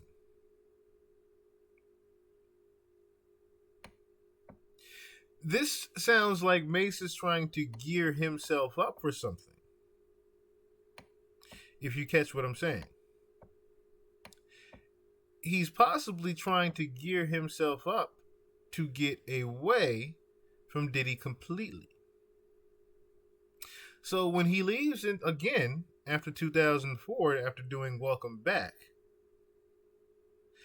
he comes back again in 2007. Now this time, he's with the G-Unit. Why is he with G-Unit now? Ironically, he's with whom? 50 Cent, who has had a long history and past of going at Diddy. Ironically, Mace ends up on G-Unit. Now, people thought that G-Unit had 50 Cent had signed Mace, but legend has it that Mace could not be signed because Diddy wasn't letting it go. Let's get back to the Mace story. All right, we're mixing and matching things with everything we can't share today. Stop that story for a second. All right. Wait, so funny. You didn't. So you never offered the $1 million, but you would have paid $1 million for Mace. Right, but he asked for 2. He was acting funny, like he was trying to do that. You knew, like let me get that, the 2 million. You knew and you got it. Give it to me. Yeah, give it to you. I'm like, man, you gotta be crazy, man. But you would have paid $1 million. That's a lot of money. $1 million. Yeah, but I mean, we could have did it for the $1 million, but Mace, I'd have got that back. He wanted to work. Remember, I hit you. I was a little happy with something. Yeah. I know that was a little. I called 50. I don't know. I'm out saw you someplace. I said, yo, man, Mace riding in the passenger seat on the. That wasn't right. I don't like it. I don't like it. Don't ruin the legacy. Yeah. The window shopper joint. He didn't like I didn't like it, but at least sometime I get to tell Fifth how I feel. So, as you heard, 50 was going to pay for Mace, but $2 million was just a little bit steep. And Diddy just was going to keep upping the price. I think that price went up to about $6 or $7 million at one point that 50 had said on Who Kid. And that was a ridiculous price. But it just also let you notice that Diddy wasn't letting Mace go for just any dollar. The same Diddy that has just given publishing back to everyone was not letting Mace go back then to a very rich and wealthy 50 Cent at the time. So it only raised the question of what did Mace actually know? Or should I say, what was the real reason that Mace was not let go to G-Unit? I think those answers would be settled later on after Mace comes back and now runs up on Diddy to get his contract. Now, I have to mute that there because they're going to get me for a little bit of a heavier copyright if I let those lyrics play. That is, can't hold me down, of course. And watch Puff come and do the takeover. I predicted it. I thought this was called the takeover. This is not called the takeover. You take over, Puff. Me, you go way back. I'm with my brother Ryan Cameron. He's in the building. He's been here before the ATL was called the ATL. That's right. Yeah. Good. Let me give you my card. After Puff signed it, it's official. Your boy is Freedom Bird. Once I get that paper signed, then I'll come. Oh, that's what it is, guys. You see what I said? Would you ever have something to talk about? You got nothing to talk about right now. Got something to talk about. No, this is freedom paper. No, that's not the rule. A little bit of acapella. Come on, go ahead. You good? Babe, I wanna wake up in the morning to your face. This is also, I just want to reiterate, this is also 2009. So this is 2 years after the G-Unit situation that Diddy would not release Mace to 50 Cent. All right. That's the acapella. Now you can hear it live. Right now, you check them right now with shutup.com with the lead blog in the world right here. Kim, get her. I found Mace. I pulled him over here. He ain't trying to do it. He trying to do other stuff. I'm trying to get my paperwork signed. He's trying to get his freedom. And I ain't mad at him. So go in there and bum rush Puff on air. And let's really get this shit popping. You know? And we're going to blog it right here on shutup.com. And you know I'm tweeting too. Mason Bessa! In the building! Murder Mace is in the building! Surprise! Murder Mace! Robin is Mason Bethlehem. I need a mic. Uh-oh. He gonna do a freestyle. What's up, Mace? Good morning, everybody. Good morning, baby. It's 4 o'clock, Robin is back in the building. What up, Batman? What up, Mace? How you doing, boy? Better than I look.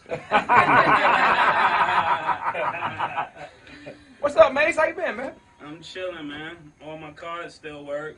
Oh, man. We got Mace in the building. We got Dirty Money. We got Diddy. So, song number 1 got to be something with, Batman. The amount of subliminals he threw there. Remember earlier when the whole Batman and Robin thing on Rap City? Notice how he joked with him and said, "What's up, Batman?" Also, the subliminal of, well, I guess all my cards work, so you haven't necessarily shut me down yet. This is why I had to do this secretly behind your back, sir. And robbing together, Herb. I mean, come on, I know you got something over there. What you got for him, man? Come on. That's what I'm talking about, man. It's the People Station V103, man. Let's go. Ryan Cameron Show. Club Dirty Money. Tonight. Club SOs.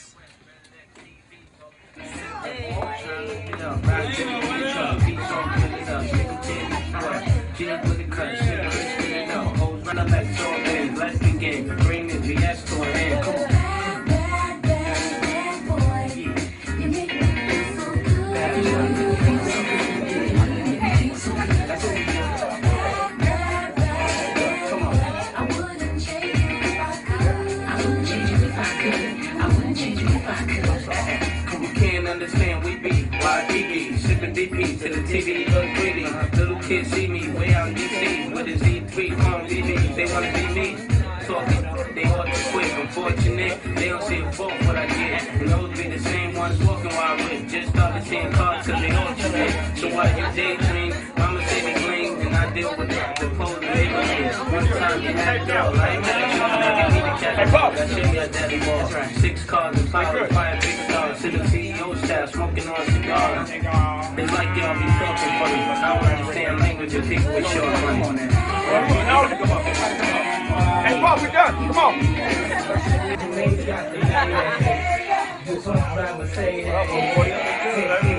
get it. Right, maybe at soap opera. Let's go. Paul, last break. Got a new thing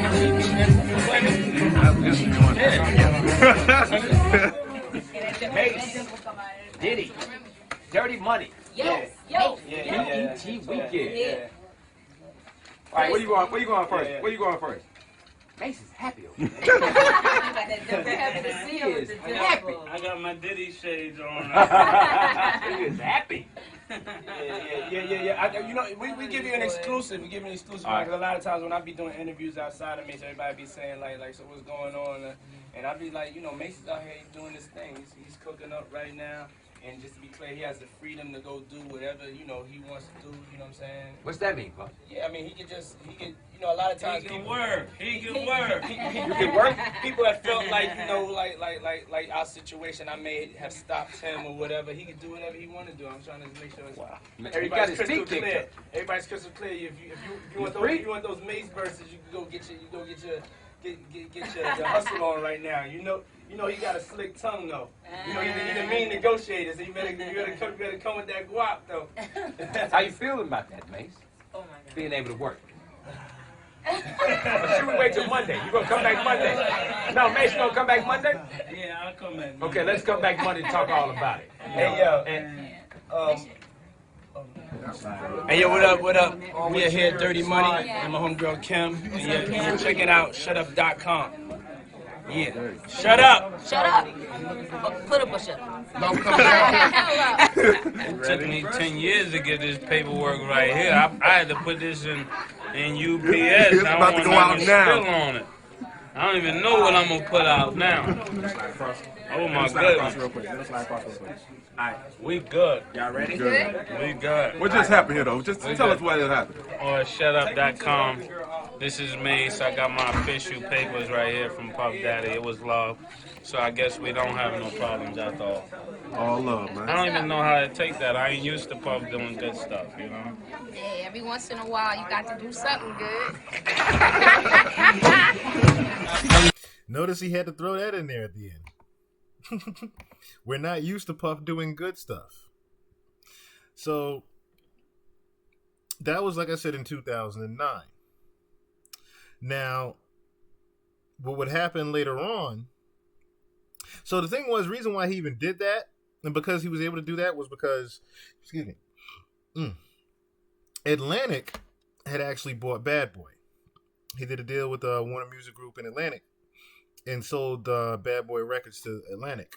So when Mace found that out, he ended up running up on Diddy and saying, "Hey, you don't even own Bad Boy no more. Get me off this goddamn label. Sign my shit today. You don't own Bad Boy. Give me my goddamn release today. So that was why you saw Mace running up on him. And that would also now give Mace the leverage to do whatever he wanted as far as saying whatever he wanted as well. Not a lot of people knew that. The other leverage that Mace has, like I said, has still remained to be seen as far as his connections are concerned. Now, Mace would also later on, years later, down the road, would go on IG Live and let people know that, well, in hindsight, he's coming for Diddy. Now, I noticed this also happened after Kim Porter passed away. Yo, what's good? What's good? What y'all doing, man? Y'all ready? Are y'all really ready for what's about to take place? Y'all better get ready, man. For real. Y'all better get ready. If y'all not already ready, you better get ready. I'm getting dressed right now. I'm doing all interviews. So everybody can stop asking me, am I doing certain interviews? I'm doing all interviews. I'm probably the only... I'm not even going to talk about that. I'm going to stay on my course. They trying to knock me off my course. It ain't going to work. They trying to get other people to unfollow me. I don't care about that. You know, what else? I think anybody, you know, that's checking for the music, just keep checking for the music. And if you want anything good to happen, stop supporting the people who rip off all the artists. We got to stop that.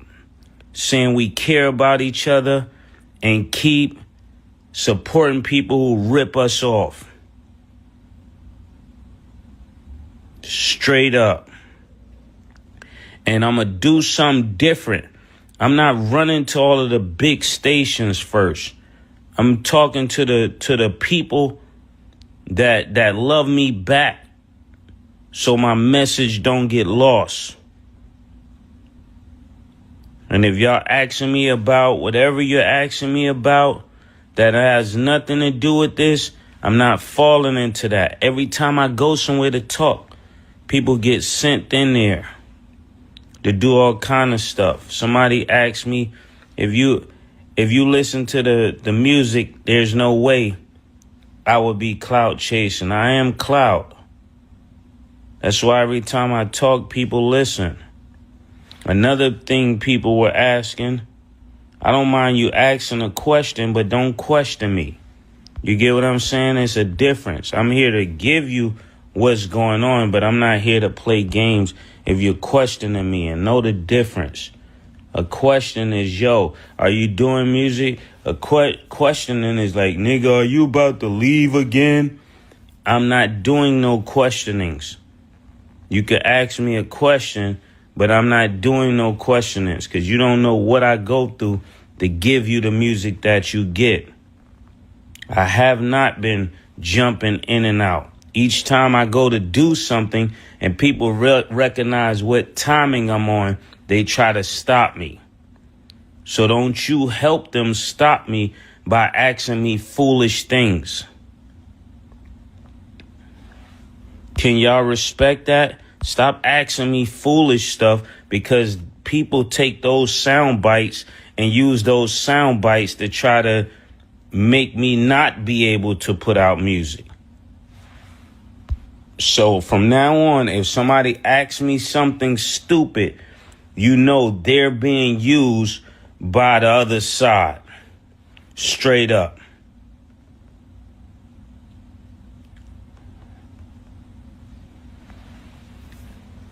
And I'm telling you this, yes, more music is coming. And I had to get out of certain situations to give you this music. I had to get distribution to be able to get this music to you.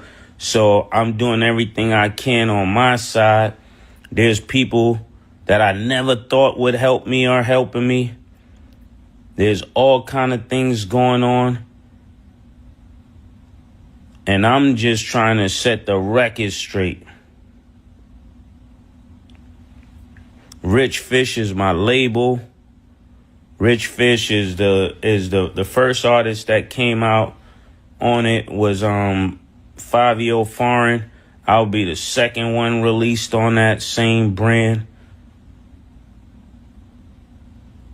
And we're about to go absolutely crazy. Remember, I told you that.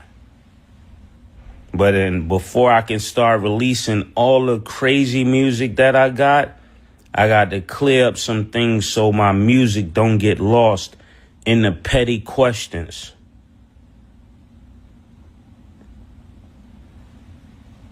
And y'all keep asking me about Drink Champs. Drink Champs, I'm going to do Drink Champs. But before I do Drink Champs, I got to do Lovely T. I got to do A.O. Kaseko. I got to do M-Rec. I got to do all of the black bloggers. So you'll be clear I'm not doing this for money. Then I got to go see Doggy Diamonds.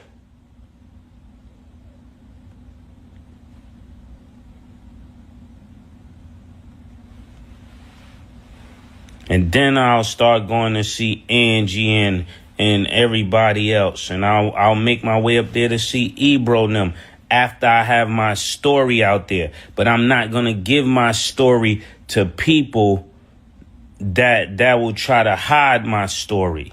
That's why I didn't try to go to all of the big people first. All they'll do is get paid off to block the story. That's why as soon as people hear anything I do, they just run, oh, he got auto-tune and all this. It's anything they could do to block what I'm saying.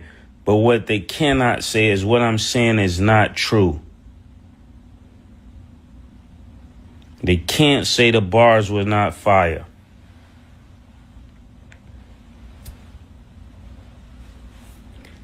And I'll tell you this also. I don't care how you feel about it. I don't care how you feel about it. How about that? I don't care how you feel about it.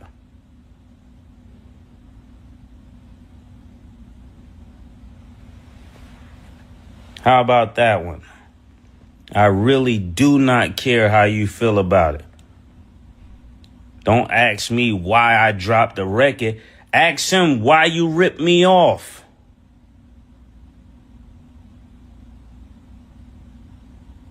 I said the same thing on Clubhouse. It's crazy how people just ask me stuff without asking the other person. Don't ask me why I did the record. Ask him why you ripped him off.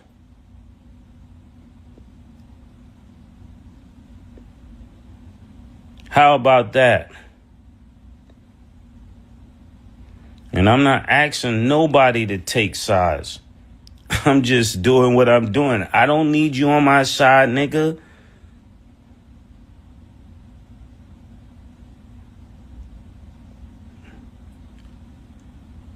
And that's what's been the problem. So many people need this business that they comply with what's not right because they need this business. I don't need this business, so I'll say whatever I feel like saying. All of you that are listening to me, you go ask Puff, why you rip Mace off? Why did you give everybody they stuff back but Mace? Why do you secretly keep hating on Mace? That's the real question. Not the silly stuff people trying to ask me to divert the conversation.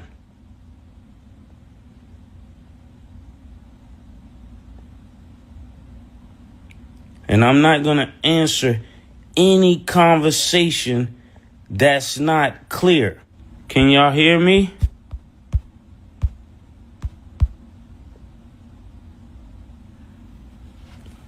Yeah, that's what I'm trying to say. So y'all already know what time it is, because every time I try to talk, the thing cut off and you can't hear me no more. Now remember what I said. Big ups to all of you guys that supported me. And thank you for, fooling with the music. And I'm not trying to please people no more that I'm not supposed to be talking to. They could go somewhere and mind their business. I'm not on that timing no more. I used to care what you think. Now I don't care what you think. Go sit down somewhere.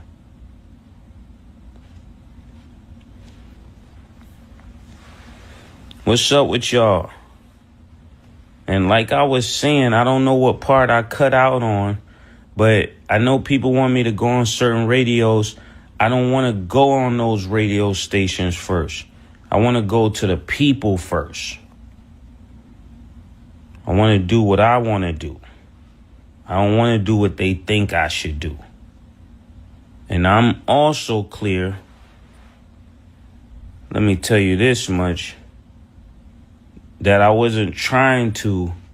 What did somebody ask me? They said, what made you make the record? I said, no, what made him try to rip me off for so long?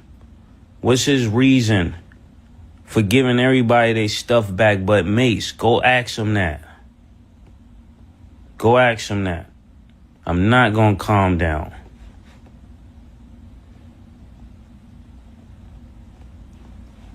They gotta know you can't play with everybody. And then one guy asked me a question. I don't know if I should answer that question, but he asked me, how can you be a Christian and something silly like, how can you be a Christian and make music that's aggressive? Like in the Bible, there wasn't wars. I think people are really ignorant. And not all people, but I think some people are just ignorant. They don't know what they're talking about. They have the wrong concept. You're not going to get yours just because you pray. Sometimes you got to do something else.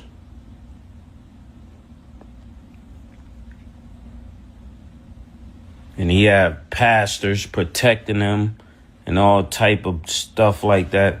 I'm really going to lose it. And I'm not going to calm down. I'm going to do every single interview. Thank you. Somebody said they want Christians to be carnal. They want me to go along with everybody else and be happy just to say I'm a Christian and I get to work for somebody who's doing whatever. No, at least this way you ain't got to worry about me backsliding because I'm going to burn the bridge. How about that? And get this, if it's not for you, leave.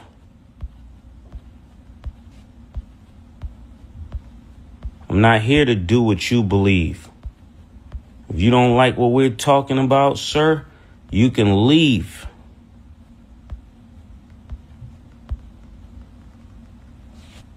I know exactly what I'm talking about. And everything in my rap was pointed towards facts. And these are the type of people that are happy with gatekeepers because they want to be kept in the gate. They don't want to be free on their own and have to use their own brain. So, real quick, let's move along and let's break down real quick on what Mace was just talking about. So he mentioned earlier that why did you give everyone back their publishing except him? So Mace also said later on that he had turned down the publishing that Diddy was going to offer him back, because I guess it was just crumbs. Which told me that he didn't really own a good percentage of that publishing that he had to begin with, which we'll get into in a second. Because I would like to play now the record that he keeps mentioning, which is the Oracle 2. Versi, what's good with you, boy? They never give us rightful return to them or due to them. Me, I'm a person that God blessed so much that when I walked away from music, I got richer than I was in music. So when I came back with a chip on my shoulder, as I should. Niggas tried to starve me, I did a lot of work, and I just never got paid. So when you don't get paid, you don't show up to work. And people keep asking why you keep coming and quitting again. That's a good question, because every time I get promised I'm going to get paid again. And when I find out I ain't getting paid, I quit again. Do you understand that part? Do this arena understand this part? So when I say what I say, I know it can get a lot of people in trouble, but not me. Because I don't get in trouble. I'm God-made. I'm God-made. I'm God-made. I'm God-made. So I walked in here with about $1 million in jewelry and no security, because I'm from the I wish a nigga would.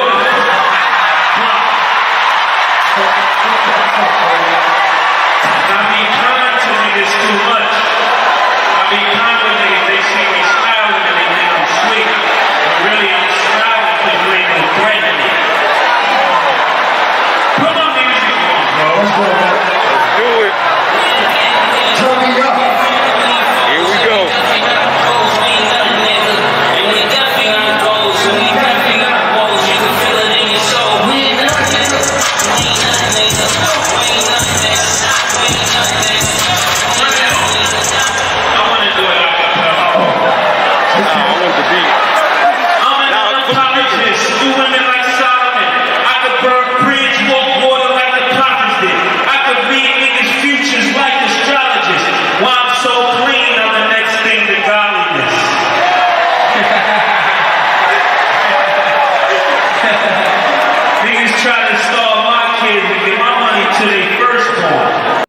Pause it right there.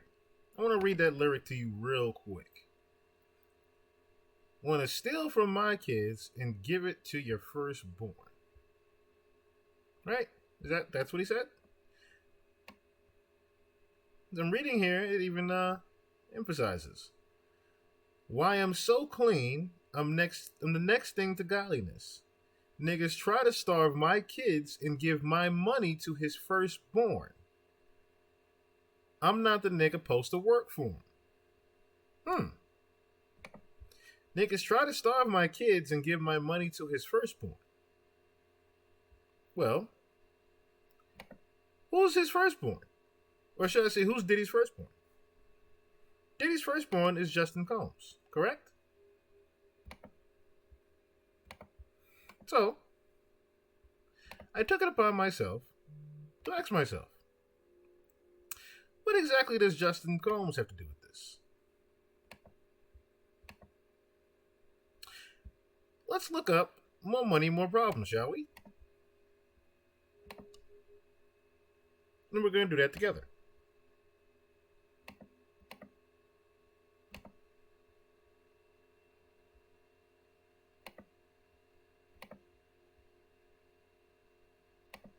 Now, 1997.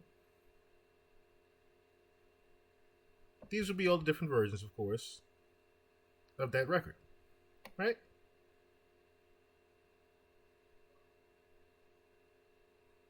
Now you see in the song credits, Puffy and Mace, right? No Notorious B.I.G., who's also on the record.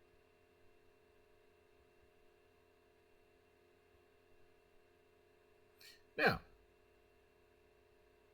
how I was able to notice something was when I looked up, I should say, this gentleman.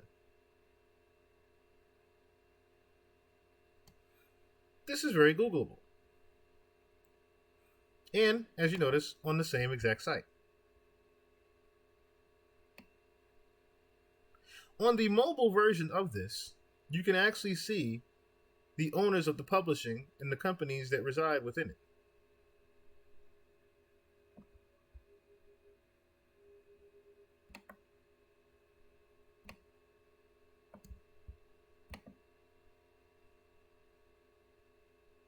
Now, let's look at this version of it.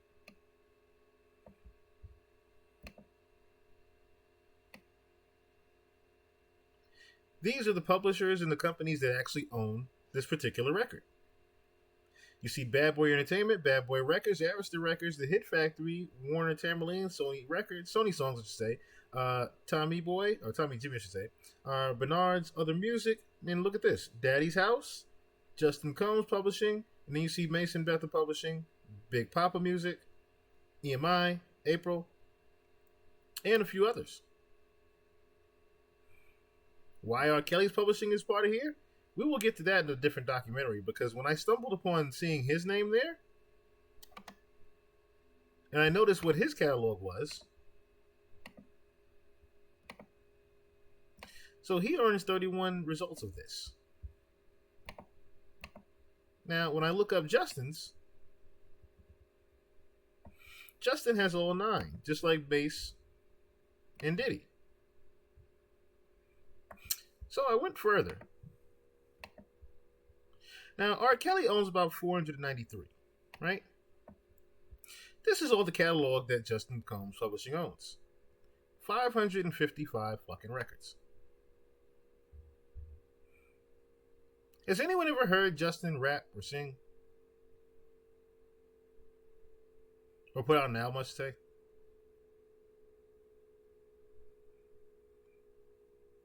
This is all that Justin owns.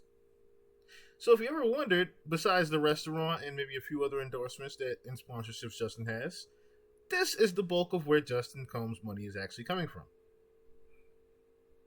Yes, in hindsight, it's his father's doing.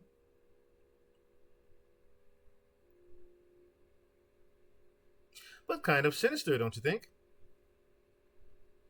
This is what Mace was referring to when he says, you steal the money, starve my kids, and give it to your firstborn.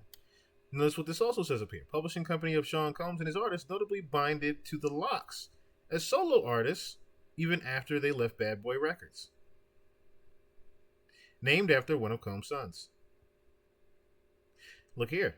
587 submissions pending.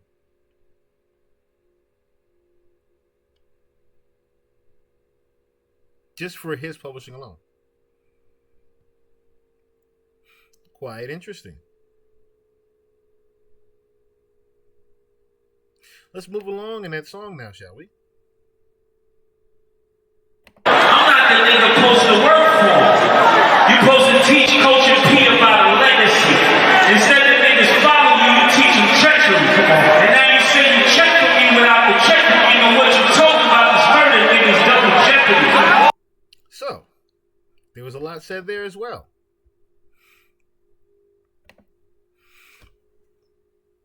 You're supposed to teach Culture P about your legacy.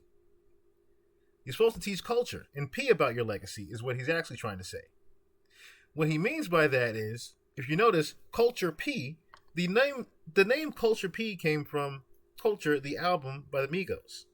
P is who he's talking about with QC. He's talking about P. You're supposed to teach P about your legacy. This is around the time that he bought the White Tiger for P as well. And instead, you said that niggas follow you and you're teaching treachery. And now you say you check for me without a check for me. Now, what you're talking about, this murder nigga's double jeopardy. What Mace was referring to there is the interview where he would then say, or Diddy would then say, I should say, that he owed him money. Mace was a little bit perplexed by that. And Diddy even looking for Mace, saying that he owed him money. You bugging, nigga. I can't let it.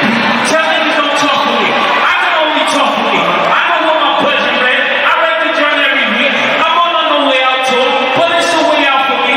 Niggas trying to dangle money. They didn't think I ever leave. Niggas love to starve the artists, but they love to pay the freaks.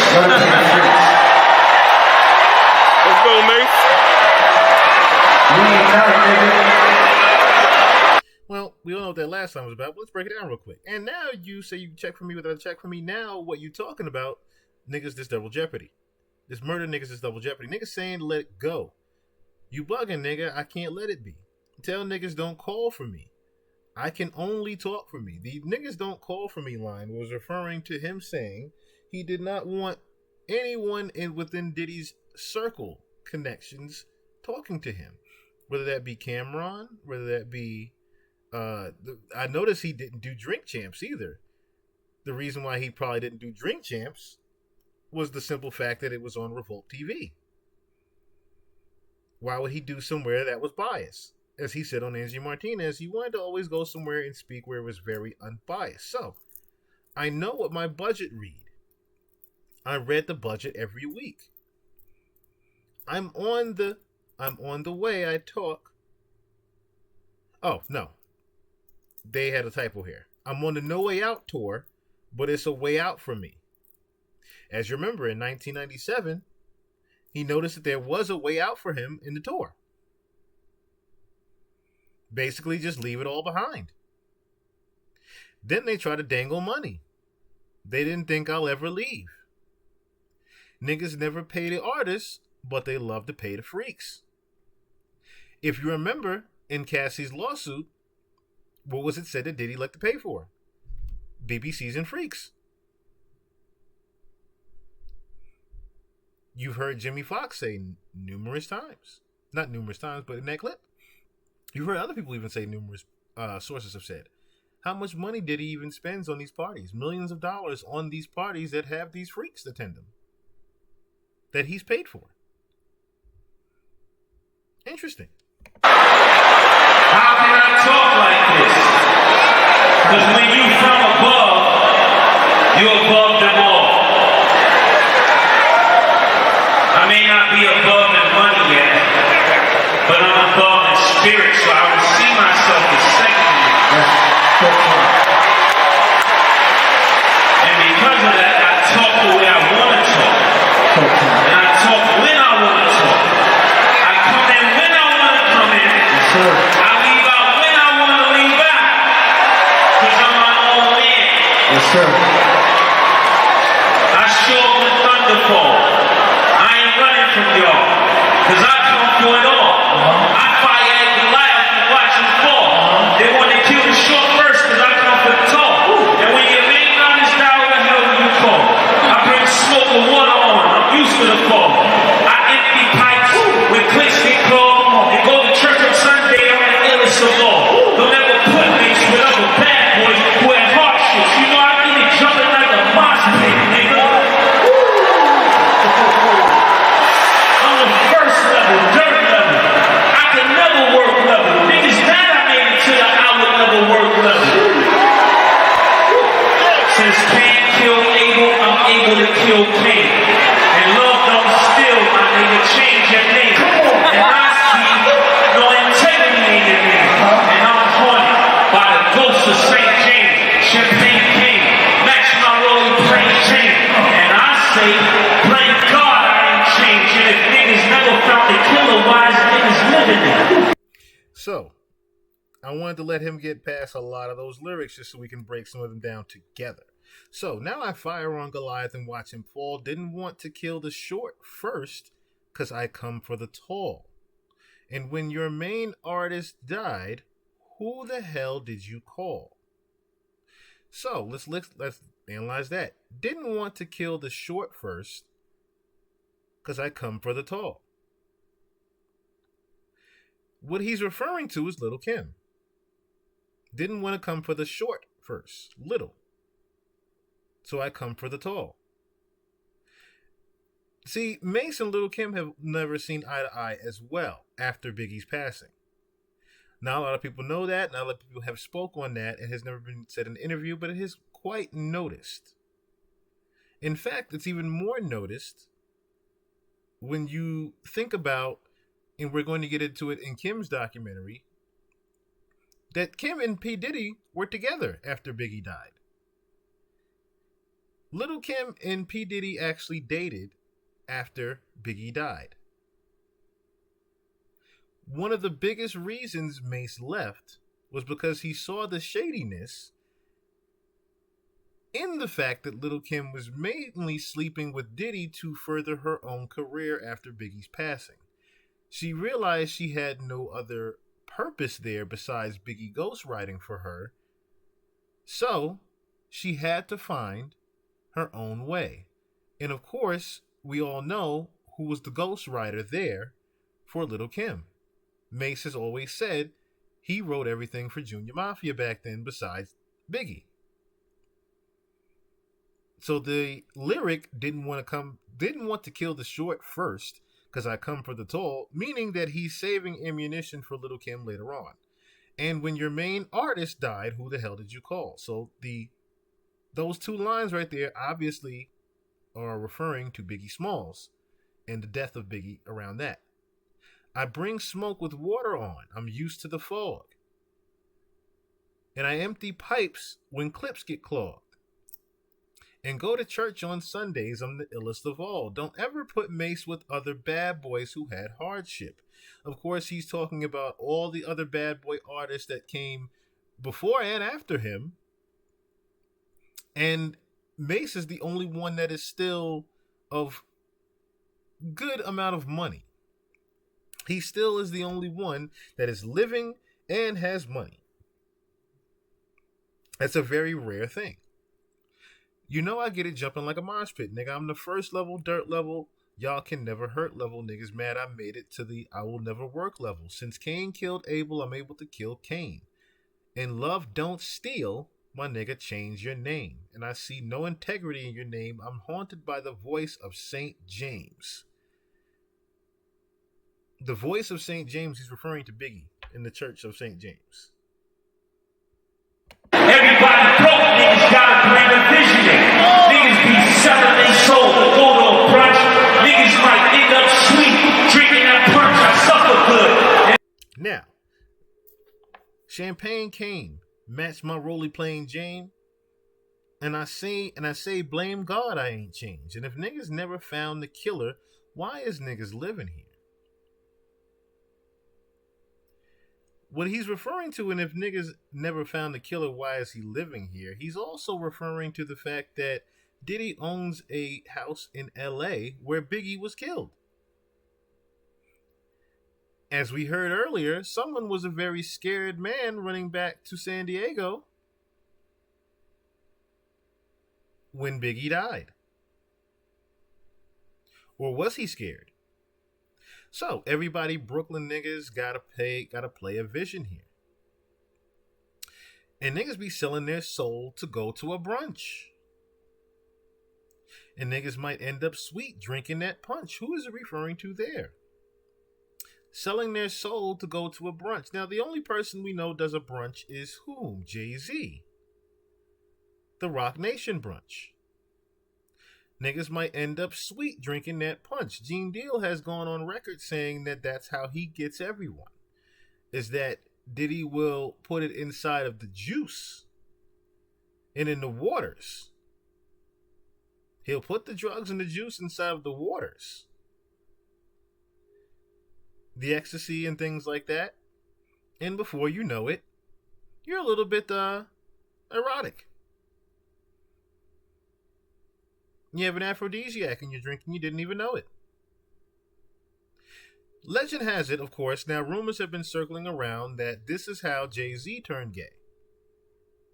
And 50 Cent went on record saying that this is why he wants to be like the gay painter Basquiat. Now, there's no actual footage of Cameron saying this, but there's a lot of clips and rumors going around that Cameron mentioned Diddy turned Jay-Z gay. So when I hear the lyric and niggas be selling their soul to go to a brunch and end up sweet drinking that punch, it only reminds me of that rumor that Jay-Z was turned gay by Diddy at one of these brunches.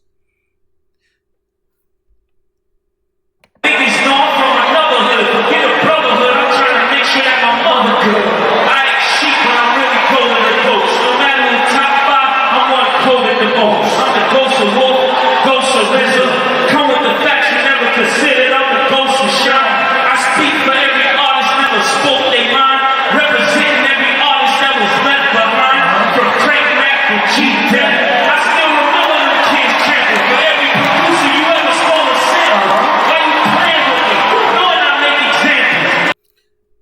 course, he says a mouthful there. Pause. So keep your brotherhood. I'm trying to make sure that my mother good. I ask sheep, but I'm really goat to the goats. No matter what top 5, I'm that nigga quoted the most. I'm the ghost of Wolf in the Ghost of Reza. The Ghost of Wolf. If you don't remember what he means by the Ghost of Wolf, rumor has it, and we'll get into that with the other Ghost of Bad Boy Dot that I have for Anthony Wolf. Rumor has it that Diddy set up Wolf being assassinated by BMF. So when Mace says, I'm the Ghost of Wolf, he's basically referring to Anthony Wolf, who is also said to be the father of Justin Combs. I come with the facts. You never consider I'm a ghost of Shine. Shine, of course, you remember, was framed in the shootout in the club. I speak for every artist, never spoke their mind, representing every artist that was left behind, from Craig Mack to G. Depp. Craig Mack was killed, so to speak. People say Craig Mack had a very similar illness, or should I say sudden illness, that was similar to Kim Porter, Heavy D, Andre Harrell, to G. Depp. G. Depp, who is locked up. I still remember them kids trampled. He's talking about Making the Band. The Making the Band that went to Brooklyn for him for the cheesecake. I still remember them kids trampled. For every producer you ever stole, they sample. Why are you playing with me? No, I make examples. Everybody has also known about the many, many times that Diddy has put out a huge sample and has not paid for it.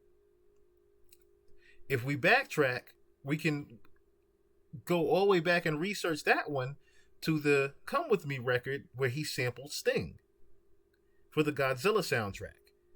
And Sting never received a dime for that. Niggas hide behind money. You know that's not a man move. You know you're Frank and I'm Tony. Well, let's let him say that part. Niggas hide behind money. You know that's not a man move. You know you Frank and I'm Tony. You know that it look you own. It's never safe when you own it. You know that saying's true. You had a chance and you right now understand. You can't stop a nigga came from waking candle. Karma came and gave him daughters for what he did. And Kim Porter, man, the day he dies, he rests in piss water. You could have changed it like that nigga doing 7 months. Now he ain't no way to fight. Now he out and waving white. I know your strategies and what your habits be. And right now I got a ball in your faculties. And when you get the nerve to come back to me, what a destiny. Gotta know that Donald Stern was a rapid freak. Actually, after Big died, what a travesty. When Mace left, nigga, was nobody after all. Guess I got the last one. They left. So, you know you're Frank and I'm Tony. You know it'll get lonely. Of course, as you see now, what's happening with the allegations of Diddy, things are starting to get very, very lonely for him. As it's just really Young Miami by his side. It's never safe when you owe me. You know the saying true. You had a chance to do right. I don't understand you. You can't stop a nigga came from Wick and canned food. He came from Wick and canned food. I don't know why there's such a typo here. But karma came in getting hold of maneuvers. You flow for the man causing Georgia may show his wrist in piss water. I don't know why they did that. It was actually the Kim Porter line there. So as you heard, he was hoping that he dies in rest in piss water for the death of Kim Porter. He could have made it right. That nigga could have saved his life. Now there ain't no way to fight. Now he out there waving the white flag, basically.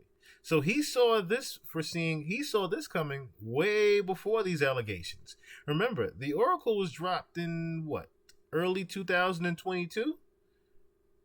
Like just a year before all these allegations started happening? And Mace basically predicted what was going to happen to him. Now, what you have is being right now, I got a mole in your faculty. You hear that, right? Now, what you have is being right now, I got a mole in your faculty. Meaning, this is the big leverage that Mace was referring to. Apparently, he has some insiders still within Bad Boy and around Diddy that he is in good contacts with. So when you get the nerve to come after me with audacity, gotta know the $sign wasn't rapping free. Actually, after Big died, what a travesty, cause when Mace left, nigga, wasn't nobody after me. I guess I got the last laugh. Niggas ain't laughing, huh?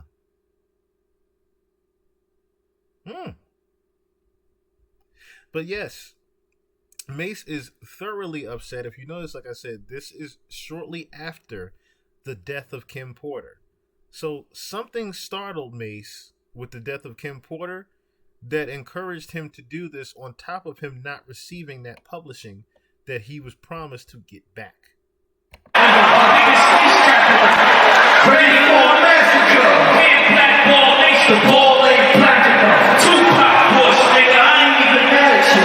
Pretty nigga always make they box out here. Come on.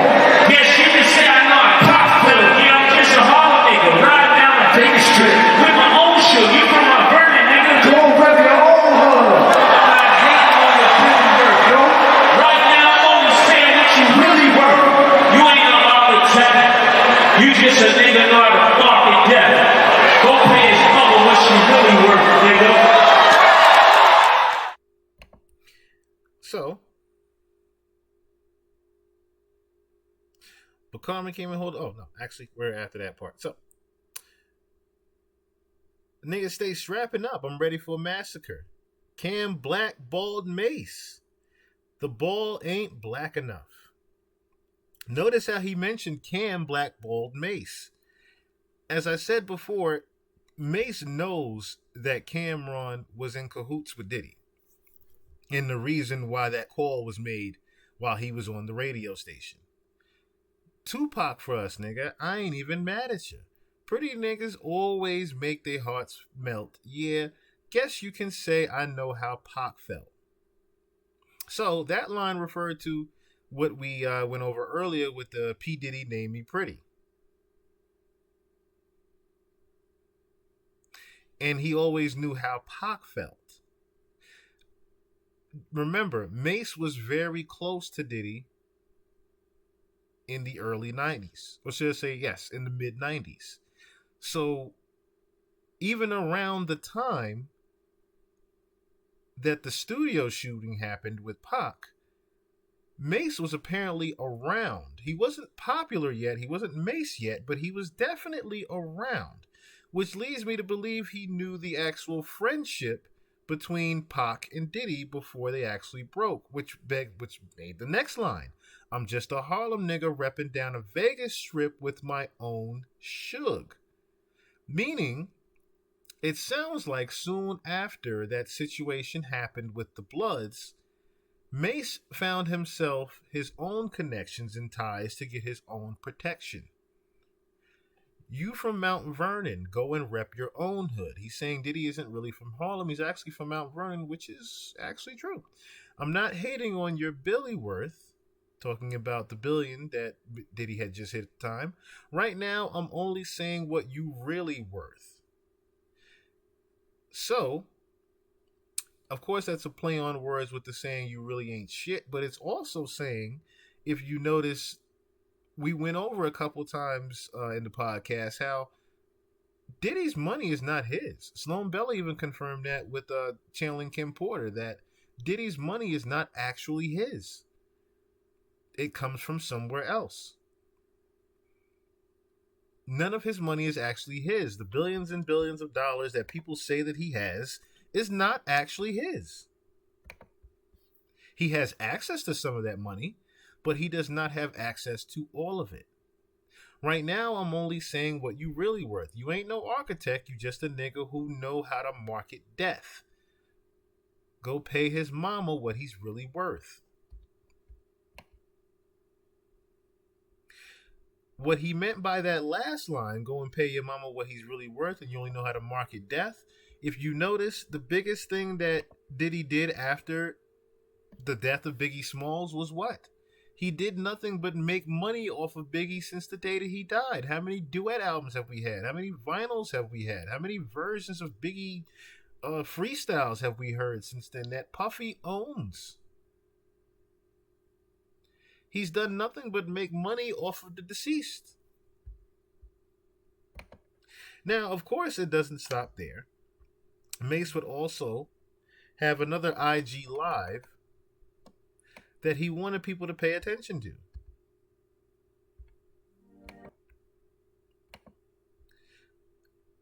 I heard your Grammy speech about how you are now for the artist and about how the artist must take back control, so I will be the first to take that initiative. Also, before we ask for other ethnicities to do us right, we should do us as black people better, especially the creators. I heard you loud and clear when you said that you are now for the artists. And to that, my response is, if you want to see change, you can make a change today by starting with yourself. Your past business practices knowingly has continued purposely starved your artists and been extremely unfair to the very same artists that helped you obtain that icon award on the iconic Bad Boy label. For example, you still got my publishing from 24 years ago, in which you gave me $20,000 for. Wow. So that is what wow. That was what Cameron was even referring to when he announced that they were doing the paperwork for Mace getting his publishing back. He basically got crumbs for it. $20,000. Which makes me never want to work with you as any artist wouldn't, after you know someone is robbing you and tarnishing your name when you don't want to comply with his horrendous business model. However, people would always ask, what's up with Mace? So I would be forced to still perform to not look crazy when I was getting peanuts and the robbery would continue.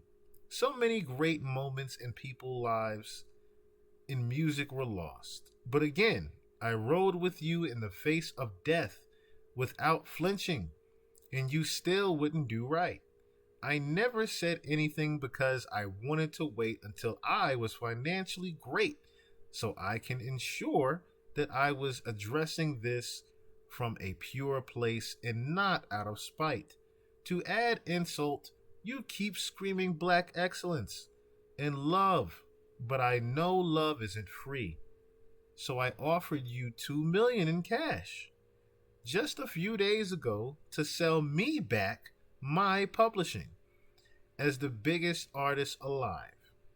That always show you respect for you giving me an opportunity at 19 years old. Your response was, if I can match what the European guy offers him, that would be the only way I can get it back. Basically meaning that he had already sold Mace's publishing away without Mace knowing.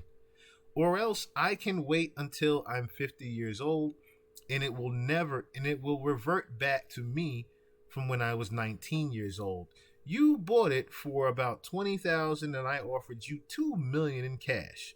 This is not black excellence at all. When our own race is enslaving us, if it's about us owning, it can't be about us owning each other. No more hiding behind love. You changed. Give the artists back their money. Oh, you changed? Give the artists back their money. Very, very well said, Mace. Very, very well said. And it would appear that after this, and after the Oracle, he would go on a slew of rants. Well, not rants. He would go on a slew of interviews, as he said on the IG Live, and basically let people know what the Oracle was even about. Versi, what's good with you, boy? I got some things I gotta ask you. You feel me? We gotta get to it. Like he has a question line up. Yeah, we gotta get to it. Like, I want to do not a full Oracle breakdown on here, but I got a few things that I gotta address for the streets and the people. Yeah, what's up? Because it's homies hitting me, the streets. They like, yo, what Mace meant when he said niggas selling their soul to go to that brunch, and niggas might end up sweet drinking that punch. Talk to me. I think everything in that rap was kind of self-explanatory. Like, I know there's different brunches out there, but yeah, I think like people be so like, it's almost like they feel like they made it if they had a brunch. Like, so I think whenever, like y'all was talking earlier, whenever you give somebody too much power, you're ultimately gonna put yourself in a position where you're gonna be taken advantage of. But let's make this clear though. Was you talking about that Rock Nation brunch, or you was talking about something different? Like me, I speak collectively. Okay. Like, so I know, like, I see people in here trying to make my words mean stuff they don't mean. Like, people start seeing different rappers and all of that. Whenever I speak to a person, I'm going to say their name. I'm going to be very direct. Like, when I did Oracle 3, it was clear of who it was about. I'm not indirect. No, hold on. You said Oracle 3. Yeah, it's giving us, it's over something else. I mean Oracle 2. Oracle 2. But there's a 3, there's a 3, there's a 4, there's a 5, there's a 6, and there's a 7. This was all done as a tape. This was done as a tape. So you got a series. Yeah. Now, was there any truth to the rumors that I guess Suge Knight wanted to sign you to Death Row? I think at one point the Locks and me and DMX could have been on Death Row, but because we were all running with D from Rough Riders at that time. Yeah, I do remember hearing about the DMX storyline. Yeah, that's why Pac said that in the record when he was like, if you want to be down with Bad Boy, F you too. You know what I'm saying? So he was talking about us. Yo, did you have any relationship with Tupac? Nah. I think I saw Pac with Tupac. Yeah, I think I saw Pac one time on probably like Manhattan Avenue in Harlem. So when Tupac was going at Bad Boy, you never felt like you had to defend the label? Not really, because when I got signed, that was kind of already at the. I'm trying to think at the time because that's a little bit far away. I didn't think I had to do anything because the vibe he wanted me on was more of a party fun vibe. Got you. It would have been more for the Locks to defend that. So everybody played a position in some type of way, shape, or form. Yeah. Yo, so when the Locks said we didn't want to wear the shiny suits, Mace wanted to wear the shiny suits. Is that true? Yeah, once I saw how much money it make me. Because I say it to this day, people don't give you your credit. They don't give you your credit. Good answer. The shiny shoe era, they do not give it to you. Yeah, but you know what I'm saying, I got Kiss in my top 5 though. That's my guy. So who else is in your top 5? You know, Big is in my top 5. Jada, Biggie. Jada, Big. Is Big L in your top 5 possibly? Lil Wayne is in my top 5. Niggas get mad because I replaced Nas with Lil Wayne. You replaced Nas with Lil Wayne? How the hell you? Nah. You gotta break that down. You go viral. You gotta break that one down. How did you do that placement?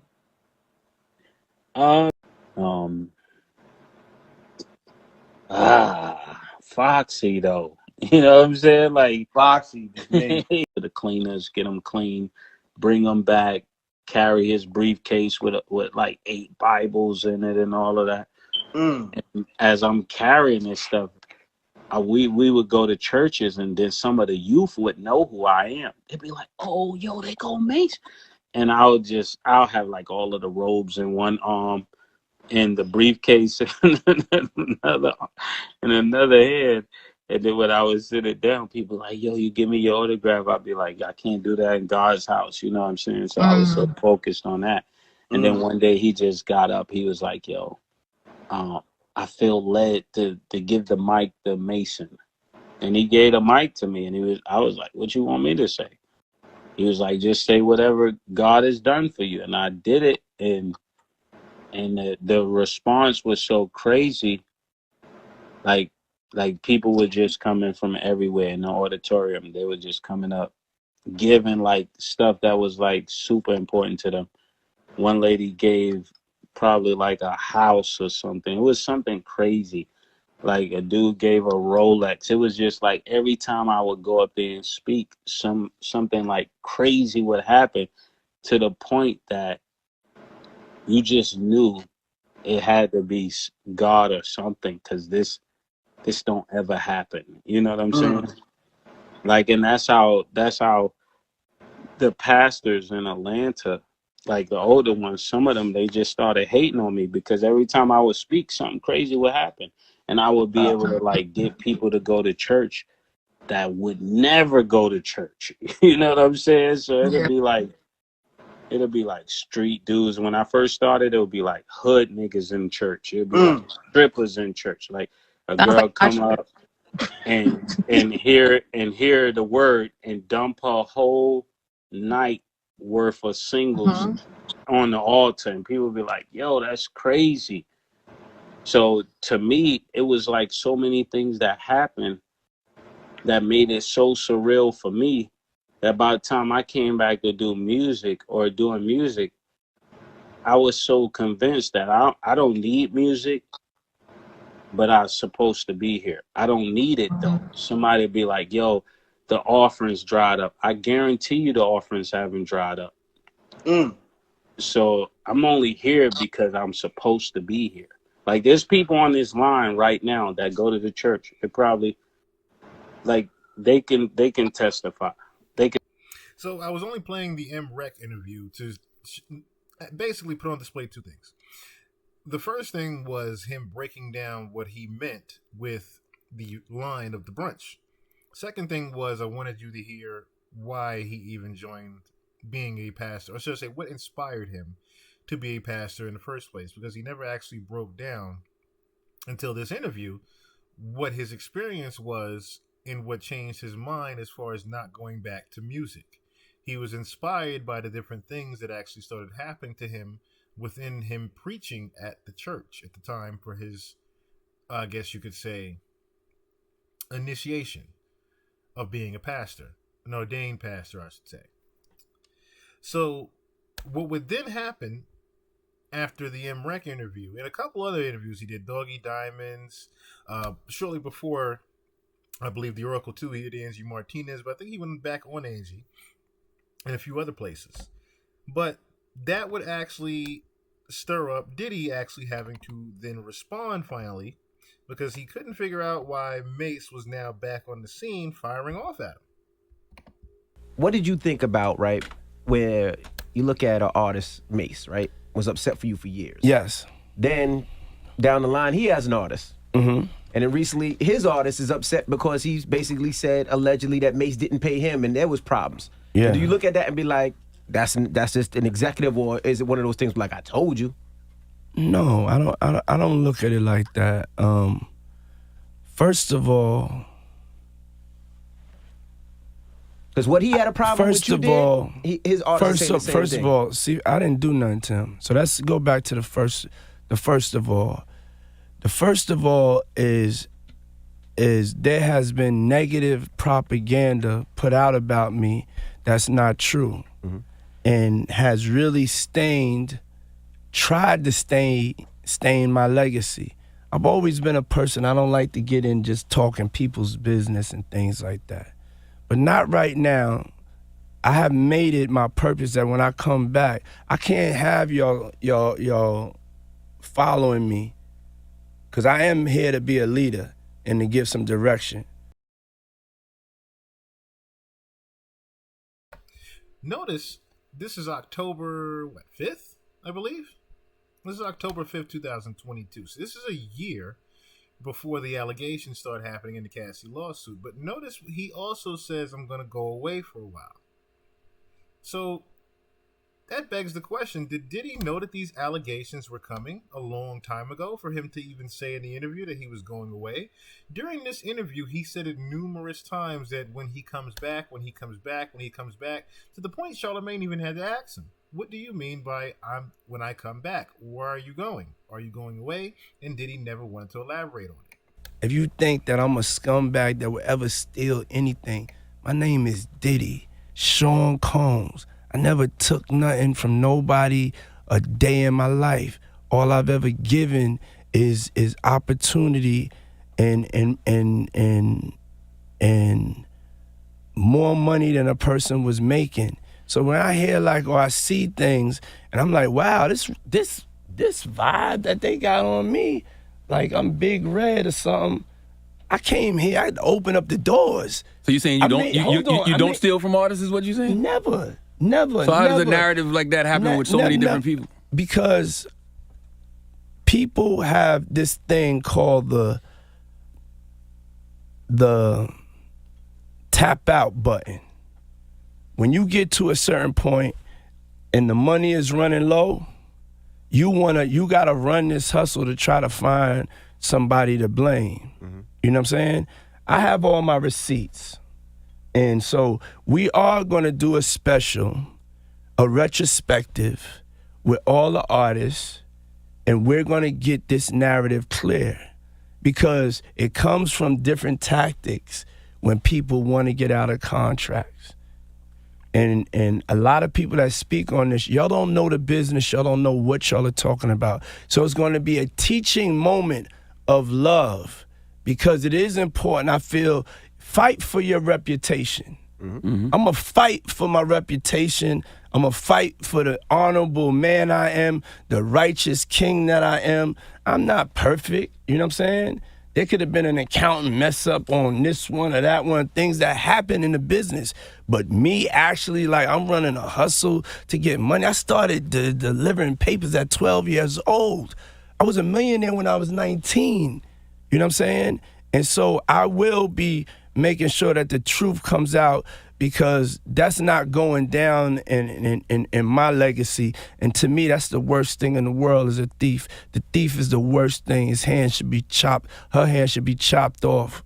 His or her hand should be. That's the way I feel about somebody taking something from somebody that ain't theirs. You know what I'm saying? When you could go out and you could go and work for something. And so that right there, I just in general, the Mace thing, I did one album with Mace. One album. How much money do you think I owe this guy? One album, and then he became a fake pastor and went and conned people, and then y'all gonna let him throw dirt on the God's name?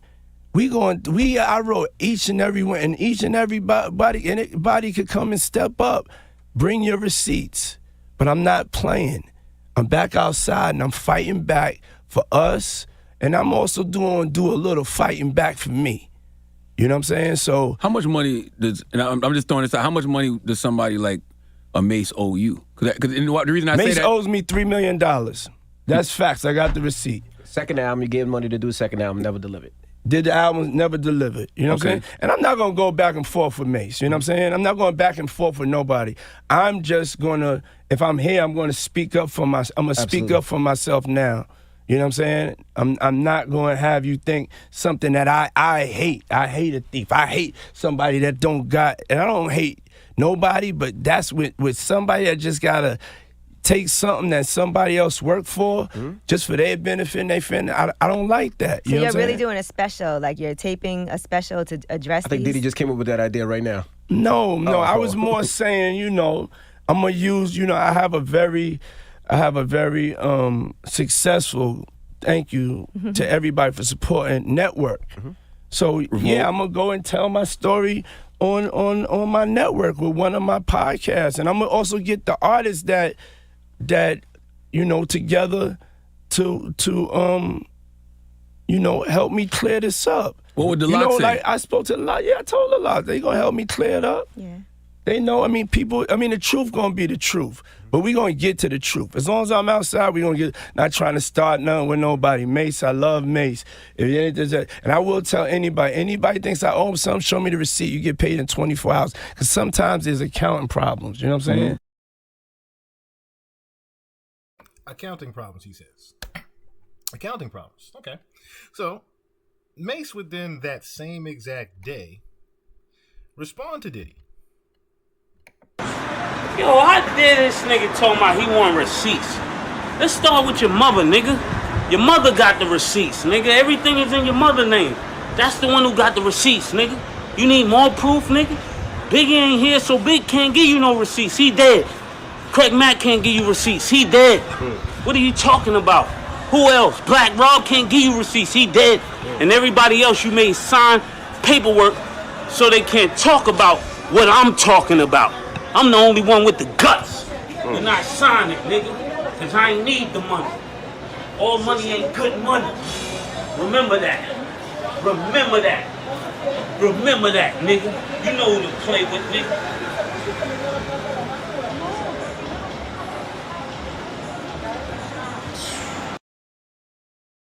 So, let's analyze real quick what Mace was referring to when he said that your mom has the receipts.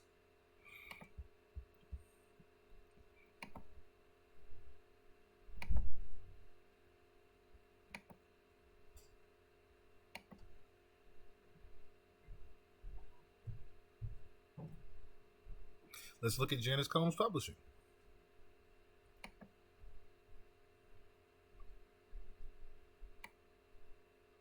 Oh, what does this say?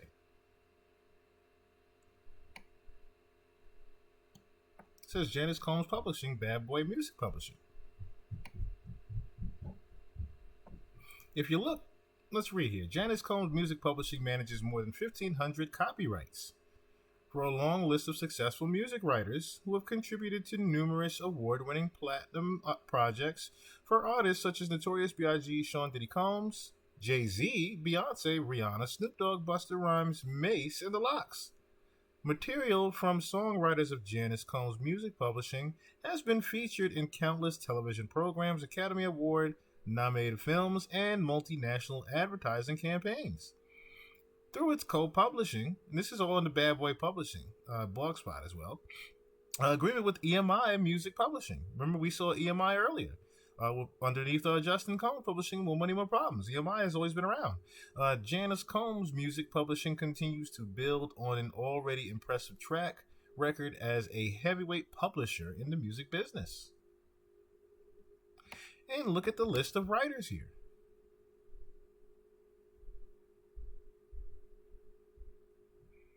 If you notice, this is the entire list of Bad Boy.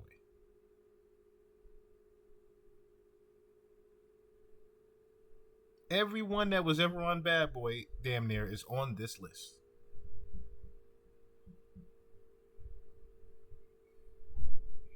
Very interesting.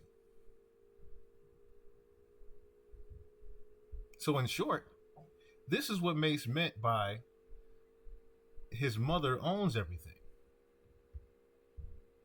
Now, rumor also went around that his mom is actually in ownership of Bad Boy Records and a few other things that were supposedly in Diddy's name. Like his house, the bank accounts, the publishings. Everything is in Janice's name. Of course, it sounds like for Diddy's own protection. Now, let's listen to Gene Deal here, who confirms some of those lyrics and lets something else know about Mace.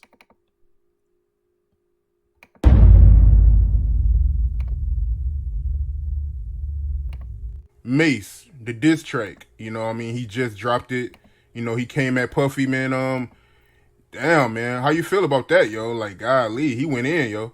Well, this ain't the first time somebody went at Puff on a diss track.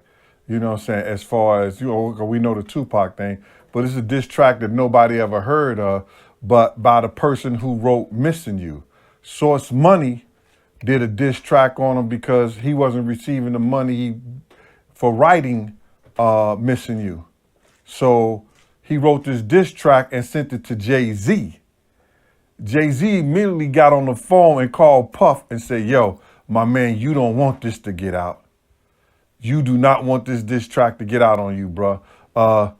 And Puff cut Source Money a check for 100-something G's or more than that or something like that. But I know. So apparently back in the day, there was an original tell-all that Source Money did in a diss record. And Jay-Z got wind of the actual lyrics. Interesting. So there was a huge discrepancy there with a payout that was supposed to be made to Source Money, and Diddy had to come up with that money. As you just heard in the interview, anybody that's had a discrepancy that didn't get paid, he tried to pay them off in 24 hours. Needless to say, he needed to pay Source Money before all these accusations actually got out. It was in the thousands, 100,000s. Puff cut that nigga a check on the strength that Jay-Z told him, yo, you don't want to get that out. I wish Source Money put it out now. But it is what it is. So as far as Mace is concerned, you know, I think Betha just went back to what he was used to. You know, Mace was one of the guys in Harlem World that he can go bar for bar with you, or probably better than you. So he went back to what he know. You understand? And then he put it together. Now, I'm not too fond of the auto tunes, but I don't really care for it that much because I've heard Mace do a diss track before, and he could put it together. And some of the stuff he said in there, man, that shit was crazy. It was stuff that people probably known or people wanted to say, but they was always scared to say. Some of the artists, some of the people that work for him, everything. He touched on a whole lot of stuff, man. You know what I'm saying? He touched on a whole lot of things in that shit. And as far as, you know, how I feel about it, I wouldn't say I got no feelings for it, nothing like that. It was just something that was good. And I guess for Mace, it was about time. Yeah, man, that diss track was crazy, man. But I want to get into some of the bars that Mace said on that song and get your comments on it, my man. The first line he said that caught my attention was him saying that niggas trying to starve my kids and give my money to his firstborn. Speak on that, my man, because that's one of the first things he said in that song that stood out to me. Same thing the Lock said.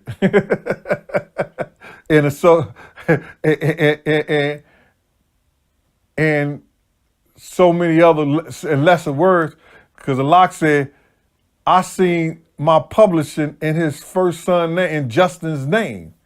So I guess he using Justin's name to, you know, to hide that other money. You know what I mean? And all the people that he was, you know, buying their publishing and taking their publishing and everything like that, he was putting it in his firstborn name, Justin's. That's all I was saying. That was self-explanatory. You know what I'm saying? And you got to look at Mace in this way, man, that damn, brother, did you know that Bad Boy franchise? Now, I'm talking about with Will Smith and Martin Lawrence.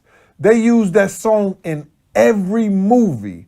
That was the pinnacle song of Bad Boy 1, 2, you know, Bad Boy Renewed, Bad Boy Reloaded. And can you imagine Mace didn't get a dime for that shit? Because he don't own the publishing? That's crazy. And that was his song. Or maybe he did. Maybe I don't know what I'm talking about. But if Puff owned his publishing, damn. That's crazy. Yeah, man, that's crazy, man. But another line that he said in that song, and you actually made a video on your channel a few days ago breaking this down and explaining exactly what he meant. Mace, he said that he was hunted by the voice of St. James. Elaborate on that, my man, because he was talking about Biggie when he said that, right? Mace knew that those cats and people was trying to get at Big. He had to know because he went to the game. And when he came back to that basketball game in California, the week of the Soul Train, well, you see that picture when he was with those dog pound guys in the whole 9 yards? He knew they wanted Big and Puff. And he told Puff. And Puff probably told him not to say nothing to Big because that would have probably spooked Big a little more so Big didn't go out that weekend. You understand? Because I'm sure if Mace would have been like, yo, Big, yo, them niggas talking about they want to get you. They want to, the people, the fans, all the people in the gym, those dudes up there, Big. They want you, bruh. If Mace would have told Big that shit, I can't imagine Big not getting on that plane saying, man, shit, I'm going to London or somewhere. You understand what I'm saying? So if he's haunted by the voice of St. James or the ghost of St. James or however you want to put it, it's because he didn't do his due diligence as a label mate, as an artist, to get at Big to tell him, nigga, do what I did. You see, Mace didn't go, right? Mace ain't go, Mace or Bethel didn't go to the party. But he was in the room with Brandy. Okay. But that's what that means, man. You know, he's looking back and saying to himself, yo, I should have did my due diligence. I should have probably spoke to Big about this shit, man. And try to convince him not to go to the party too. Because whether he was with Brandy or whoever he was with, Mace wasn't coming to that party. So Mace was told the day before the incident at the celebrity basketball game that someone was coming for Puffy and Biggie. And another line that Mace said that caught my attention, man, was him saying that if niggas never found the killer, why is niggas living there? How do you feel about him saying that? Because it sounds like he's referring to Biggie getting killed in L.A. and Puffy, he's currently living in L.A. right now. And why does he feel so comfortable living somewhere that Biggie got killed at, knowing that they never found the killer and the murder is still unsolved? Well, on all honestly, brother, you would have to ask him that. You know what I'm saying? But if I'm looking at it like that, then I know, you know, those mansions are heavily guarded, one. Two, he wasn't getting the love that he would get. I don't think he getting love in L.A. I don't know. He said he owns L.A., he runs L.A., he runs Miami, and he runs New York. So by him running L.A., as he say he does, I would feel comfortable too. You know what I'm saying? If I knew for a fact that the person they got, and that was enough to call back all of everything, I would feel that comfortable too. But I wouldn't live there. I wouldn't go there. I'd do business and get on out of there if I was still afraid. I don't think he may have not ever been afraid. You understand? Because he never acted like he was afraid for whatever reason it was. I can't pinpoint it myself, man. The kid had me running around California like it was a joke, and I knew better than that. So by Mace saying that, I guess Mace was like probably putting the finger on Puff a little bit. Yo, dude, you know why you living out there now, because you know big murders was enough to make everything be smooth. Whatever that everything is. Do you think Puffy know who is responsible for Biggie death? Do you think he got some inside info on who killed Biggie? Because the murder is still unsolved, so that is wild for him to be living in L.A. knowing that Biggie got killed in L.A. knowing that the murder is still unsolved. That's crazy, man, when you think about it. Well, if he's listening to the FBI, he knows what happened to Big's killer. He knows what happened to the people who was behind that. If he's listening to the FBI. If he's listening to the streets and everything like that, still in all, they wanted him just as much as they wanted Big. If so much they wanted Big.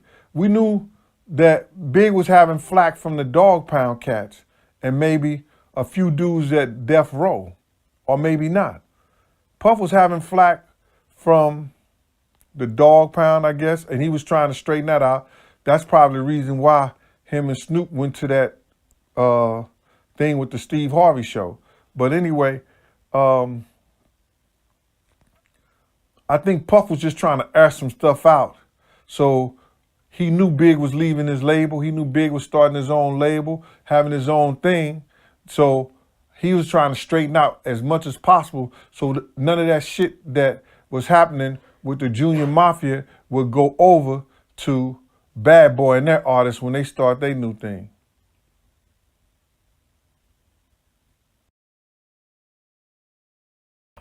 All right.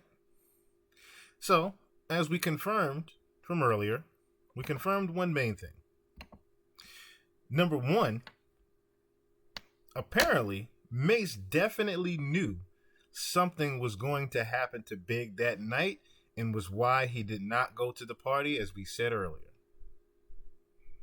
Also, he felt guilty. He felt very guilty about not warning Big about it as a label mate. Third thing was, as I said before, that was one of the main things that led the long spiral that would start to spin for Mace saying, "Hey, I need to leave. I need to leave." And if you don't believe that, listen to this. So, I know you're on the Bad Boy tour, and it's been incredible. The write-ups have just been so incredible about it. Why do you think that Bad Boys had so much popularity with everybody? Because we just have a superstar cast and everybody come out and get their best. Okay. And nobody acts stuck up. Mm-hmm. And we style by Groovy Lou.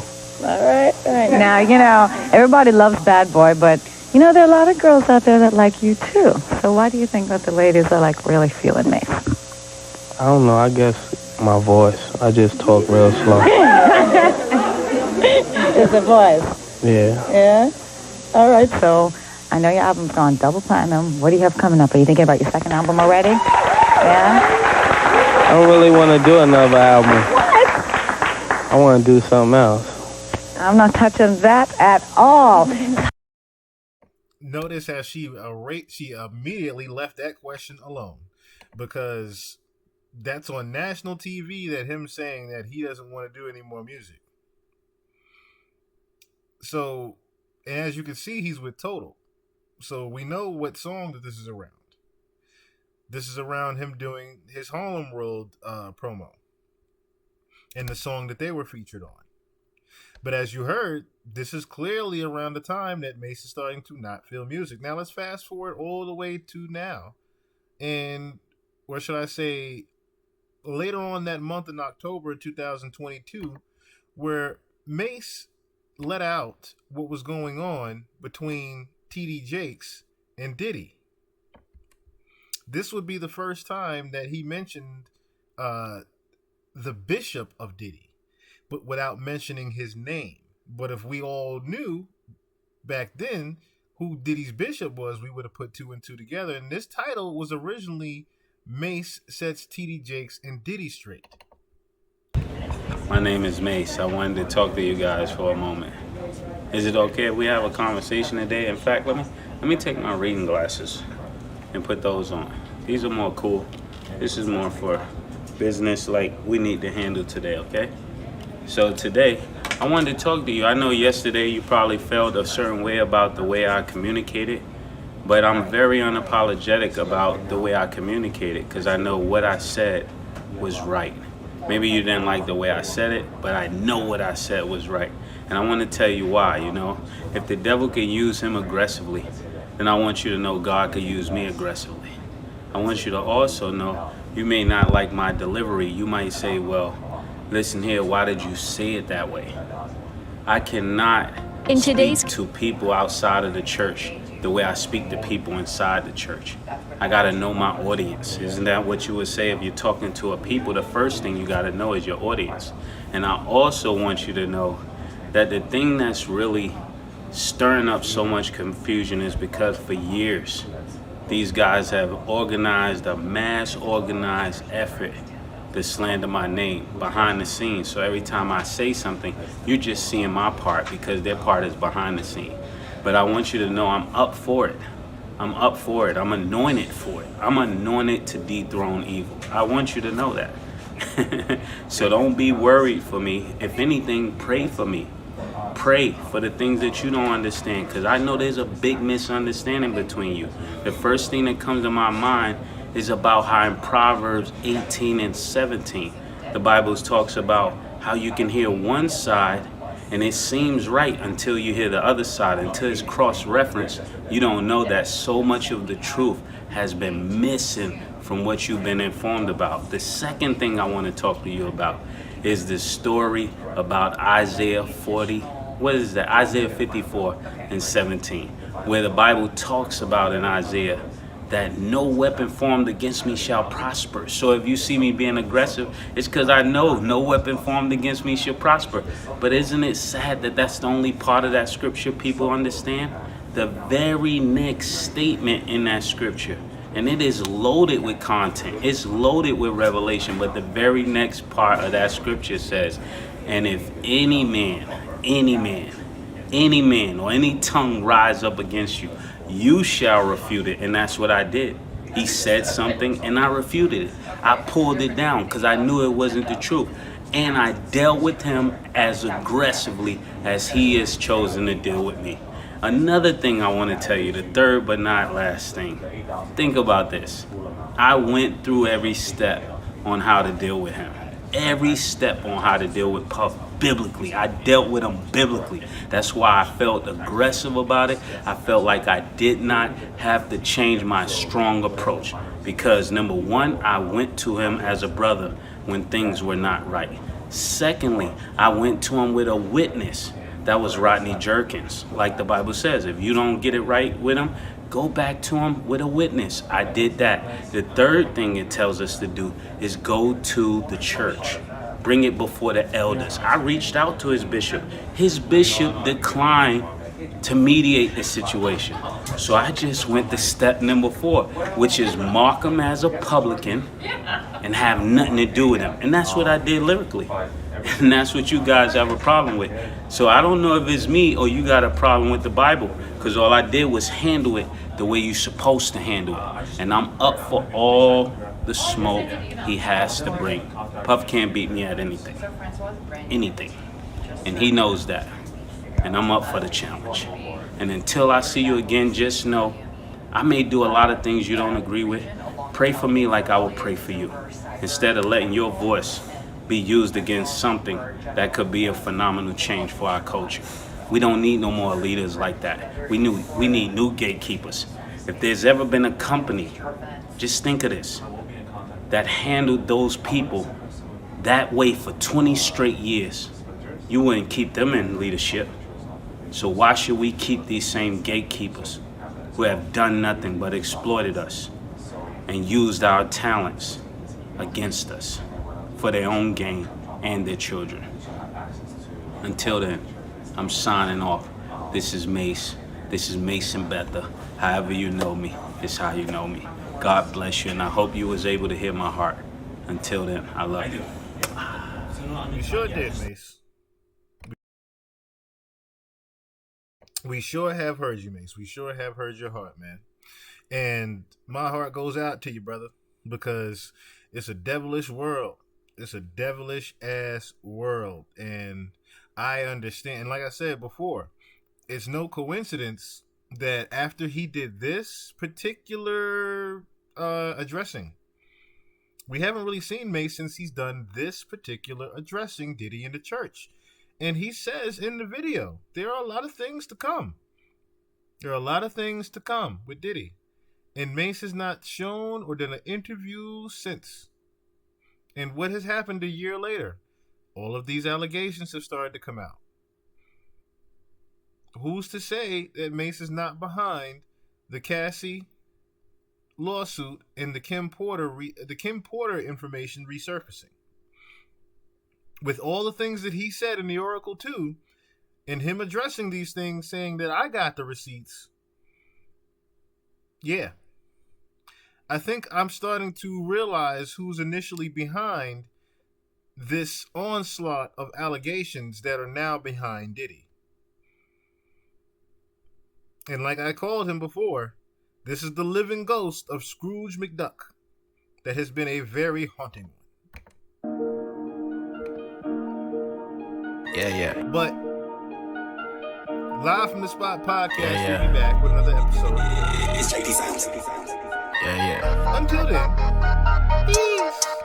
My type of women like to cuddle, but don't sleep on the money. My type of women like to talk, but don't talk to no dummy. A good play, peace and pay, that's a damn good day. A good play, peace and pay, that's a damn good day. The type of dudes don't be calling trying to blow up a phone. The type of dudes getting money but don't leave her alone. She just need food, peace and pay, that's a damn good day. She just need food, peace and pay, that's a damn good day. Don't be mad at it, that's just what I prefer. Don't be mad at it, that's just what I prefer. Don't be mad at it, that's just what we prefer. Don't be mad at it, that's just what we prefer. I need a woman that can cook and clean. She need a good man that fuckin' mean. I kick it paying all bills, yeah, I foot the fee. Yeah, I know she bad and bougie, but she good to me. We talking king shit, I love to show her royalty. I need a queen quick to always show her loyalty. And when even a nigga off, she be on with me. She DEF the fuck boy, she supported G. That's how it always be. Yeah, it's a baddie, it's a baddie. Make it clap, patty cake with that fatty. Yeah, she love it. Making money. Keep it coming, hate when complaining, haters do nothing. Type of women like to cuddle, but don't sleep on the money. My type of women like to talk, but don't talk to no dummy. A good play, peace and pay, that's a damn good day. A good play, peace and pay, that's a damn good day. A type of dudes don't be calling trying to blow up a phone. A type of dudes getting money but don't leave her alone. She just need food, peace and pay, that's a damn good day. She just need food, peace and pay, that's a damn good day. Don't be mad at it, that's just what I prefer. Don't be mad at it, that's just what I prefer.